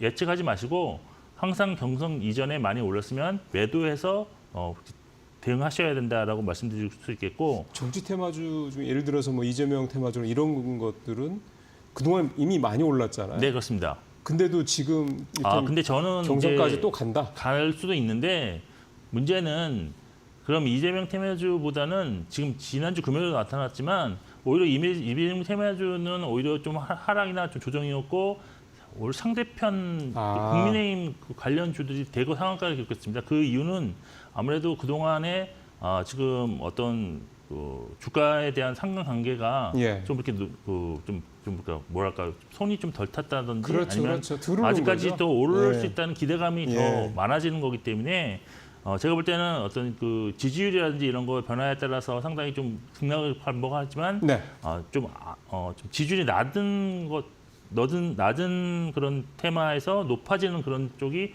훨씬 더 지금 수익률은 확보 유리하지 않을까라고 보고 있습니다. 그리고 이제 한한령 해제 기대감에 상승감에 있는 대중국 관련주가 이번 탄핵 선고 결과로 관계 개선에 대한 기대감이 더 높아질 수 있는 그런 연결고리가 있다고 보고 있는데 이에 해당하는 것이 이제 엔터주, 미디어주, 여행주, 항공주, 카지노주, 일부 화장품주가 이에 해당된다는 것도 참고하시면 좋을 것 같고 그리고 이제 올해 하반기 실적 개선 가능성이 높은 업종은 대선 과정과 결과에 관계없이 지속적으로 관심을 가져야 하는데 저는 이제 반도체 업종이랑 음식료 업종이 대표적으로 하반기 실적 개선 업종이라는 점 좀 참고하시면 좋을 것 같습니다. 그렇죠. 경기가 또 나빠지니까 또 필수 소비재는 또 써야 되니까. 자, 그러면 이제 하나하나 좀 들어보겠습니다. 지금 내수주 얘기를 사실은 계속 이사님께서 말씀을 좀 하셔서 오늘도 좀 살펴보겠습니다. 유통 쪽인데요. 유통주들이 근데 많이 올랐죠, 그동안에. 네, 그렇습니다. 사실 경기가 안 좋다 하는데도 주가는 올랐습니다. 그 이유는 결국 경기 회복에 대한 기대감이 그렇죠. 상당히 지금 나타나고 있고 그동안 또 너무 안 좋았기 때문에 지금 조그만 실적 개선 움직임이 있어도 그것이 YOY로 전년 동기 대비로는 아주 크게 나타나는 현상이 나타나고 있기 때문에 수급도 상당히 좋고 그렇습니다. 지금 올해 코스피 유통업 지수가 지금 5.5% 상승했는데요. 그래서 코스피가 2.7% 상승했으니까 이제 코스피보다는 양호했다라고 보는데 근데 이제 종목으로 보면 더 양호하게 오른 종목들이 많습니다. 이마트가 올해 39.4%가 상승했고요. 현대백화점이 27.8%, 그리고 롯데쇼핑이 21.6% 상승률이 있습니다. 유통주가 좋은 원인은 일단 금리 인하 시기에 진입했다는 점이 상당히 이제 소비 심리가 살아날 수 있다는 기대감을 좀 갖게 만들었고, 그리고 이제 온라인 부분에 어떤 경쟁이 좀 약화된 면이 좀 있습니다. 그리고 그동안 구조조정을 많이 했기 때문에 이런 비용 절감이 올해는 뭐 이제 실적에 많이 반영될 것으로 기대했기 때문입니다. 그런데 이제 탄핵 정국이 시작되면서 이제 소비 심리가 좀 많이 좀 하락을 했는데, 요게 이제 1월, 2월에 좀 반등하는 모습을 보이다가 탄핵 선고가 좀 늦춰지자 다시 지금 소비자 심리 지수가 93.4로 좀 하락을 했는데, 그렇지만 이제 탄핵 인용 결과 발표되었기 때문에 향후 추가적 금리 인하 또는 추경 편성 기대감이 유통업 주가에 좀 반영될 수 있기 때문에 현 시점에서도 저는 좀 꾸준히 좀 지켜보셔야 될 필요는 있다라고 보고 있습니다. 관심 종목으로 선정 가능한 종목은 이마트와 호텔신라인데요. 이마트는 올해 확실하게 턴어라운드하는 그런 모습을 보여줄 수 있다는 점이 투자 포인트고요. 호텔신라는 지금 사실 면세 부분이 상당히 부진함에도 불구하고 실적 턴어라운드 가시성이 좀 높다는 점, 그리고 향후 중국과의 관계 개선으로 인해서 방한객이 뭐 크게 증가할 가능성도 있기 때문에 여기에도 주가가 바닥에서 상승으로 약간 턴했다는 점도 조금 주목하실 투자 포인트라고 볼 수 있겠습니다. 이마트는 턴어라운드 기대감인데 여전히 더 갈 여지가 높고, 호텔신라는 지금 딱 턴어라운드하는 분위기인데 거기다 중국 관계 회복에 대한 모멘텀도 기대가 되는 거고, 엔터를 얘기를 안 할 수가 없습니다. 사실은 관세 때문에 사실은 돈이 별로 갈 데가 없잖아요. 조선 뭐 방산도 요즘 까리까리한 것 같고, 결국 조선 뭐 엔터 요 정도가 요즘에 시장에서 봤을 때 확실한 뭐 소위 말하는 관세 무풍지대 이런 느낌인데, 엔터 좀 많이 오르지 않았습니까? 엔터주가 정말 많이 올랐습니다. 진짜 뭐 작년만 해도 엔터주가 가장 많이 떨어진 종목 업종이다라고 소개를 많이 해드렸는데, 지금 엔터 주요 4개사 주가가 올해 평균으로 거의 30% 가까운 29.5% 상승했는데, 근데 이제 JYP 엔터는 마이너스 수익률을 좀 기록 중입니다. 그걸 제외해서 나머지 3개사만 평균하면 무려 42.5%가 상승할 정도로 매우 강한 상승을 보여주고 있습니다. 세계사 평균이 42%예요? 네, 그렇습니다. 뭐 정말 많이 오른 그런 종목도 있고요. 그래서 주가 흐름이 좋은 것은 아무래도 엔터 업종이라니 고환율 수혜주이면서 현재 그 관세 전쟁과 뭐 참 상당히 무관한 낮은 민감도를 보여오기 때문인데, 사실 글로벌 월드 투어라든지 글로벌 팬덤을 좀 확보한 엔터사들의 그런 실적은 환율이 높을수록 상당히 매출이 증가하는 그런 특징이 있고요. 또 무형의 서비스가 매출의 대부분이기 때문에 수출 관세 부과에도 좀 자유롭다고 할 수가 있습니다. 그리고 또 올해는 뭐 기대 요인이 상당히 많았는데, 군에서 제대한 BTS 멤버들이 완전체 활동이 하반기에 뭐 분명히 할 것으로 보이고, 그다음에 블랙핑크 역시도 하반기 월드 투어 예정으로 엔터 업종 전반에 수익성 개선 기대감을 불러오기에 충분한 그런 모멘텀으로 작용하고 있다라고 보시면 될 것 같습니다. 그리고 또 이제 최근 중국과의 관계 개선 움직임이 엔터사 주가에 긍정적인데요.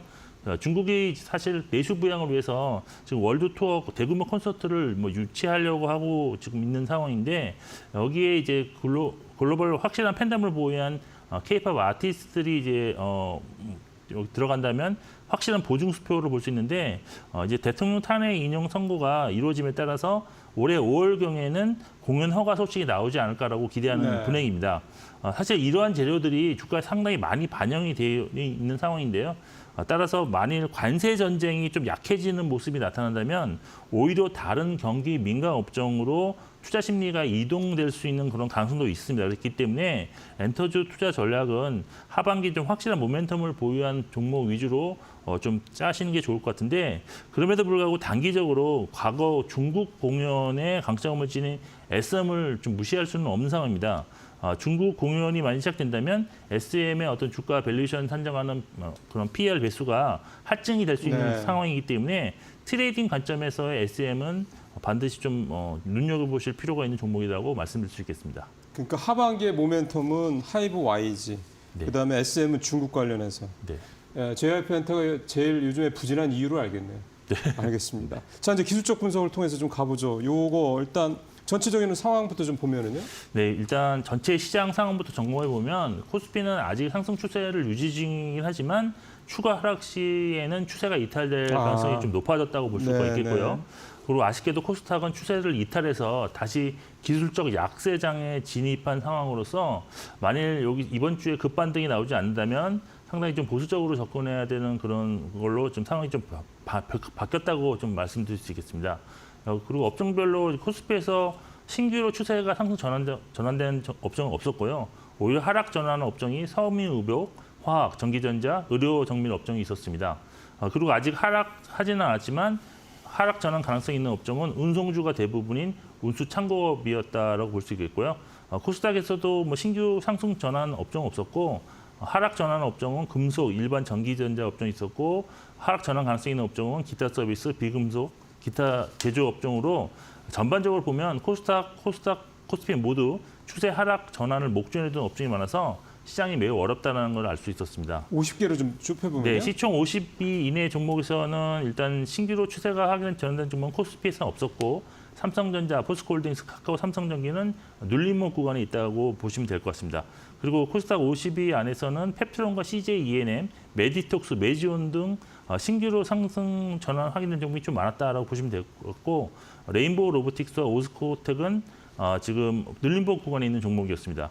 그리고 신규로 추세 하락 전환하는 종목은 코스피에서 삼성물산, SK이노베이션, HD 한국조선해양, 현대글로비스가 있었고요. 향후 추세 상승 전환 가능성 있는 종목은 발견하지 못했습니다. 예. 코스닥에서 신규로 추세 하락 전환 종목이 JYP 엔터와 대주 전자재료가 있었고요. 향후 상승 전환 가능성 있는 종목은 펄업이었습니다. 지난주 상위 종목들의 특징은 관세 민감도가 적은 콘텐츠 바이오가 좀 강세였고요. 네. 2차 전지와 수출주는 약세 흐름을 보인 것이라고 정리해 드리겠습니다. 그냥 한마디로 관세 영향이 크냐 적냐 딱 이렇게 구분이 되네요. 지난주는.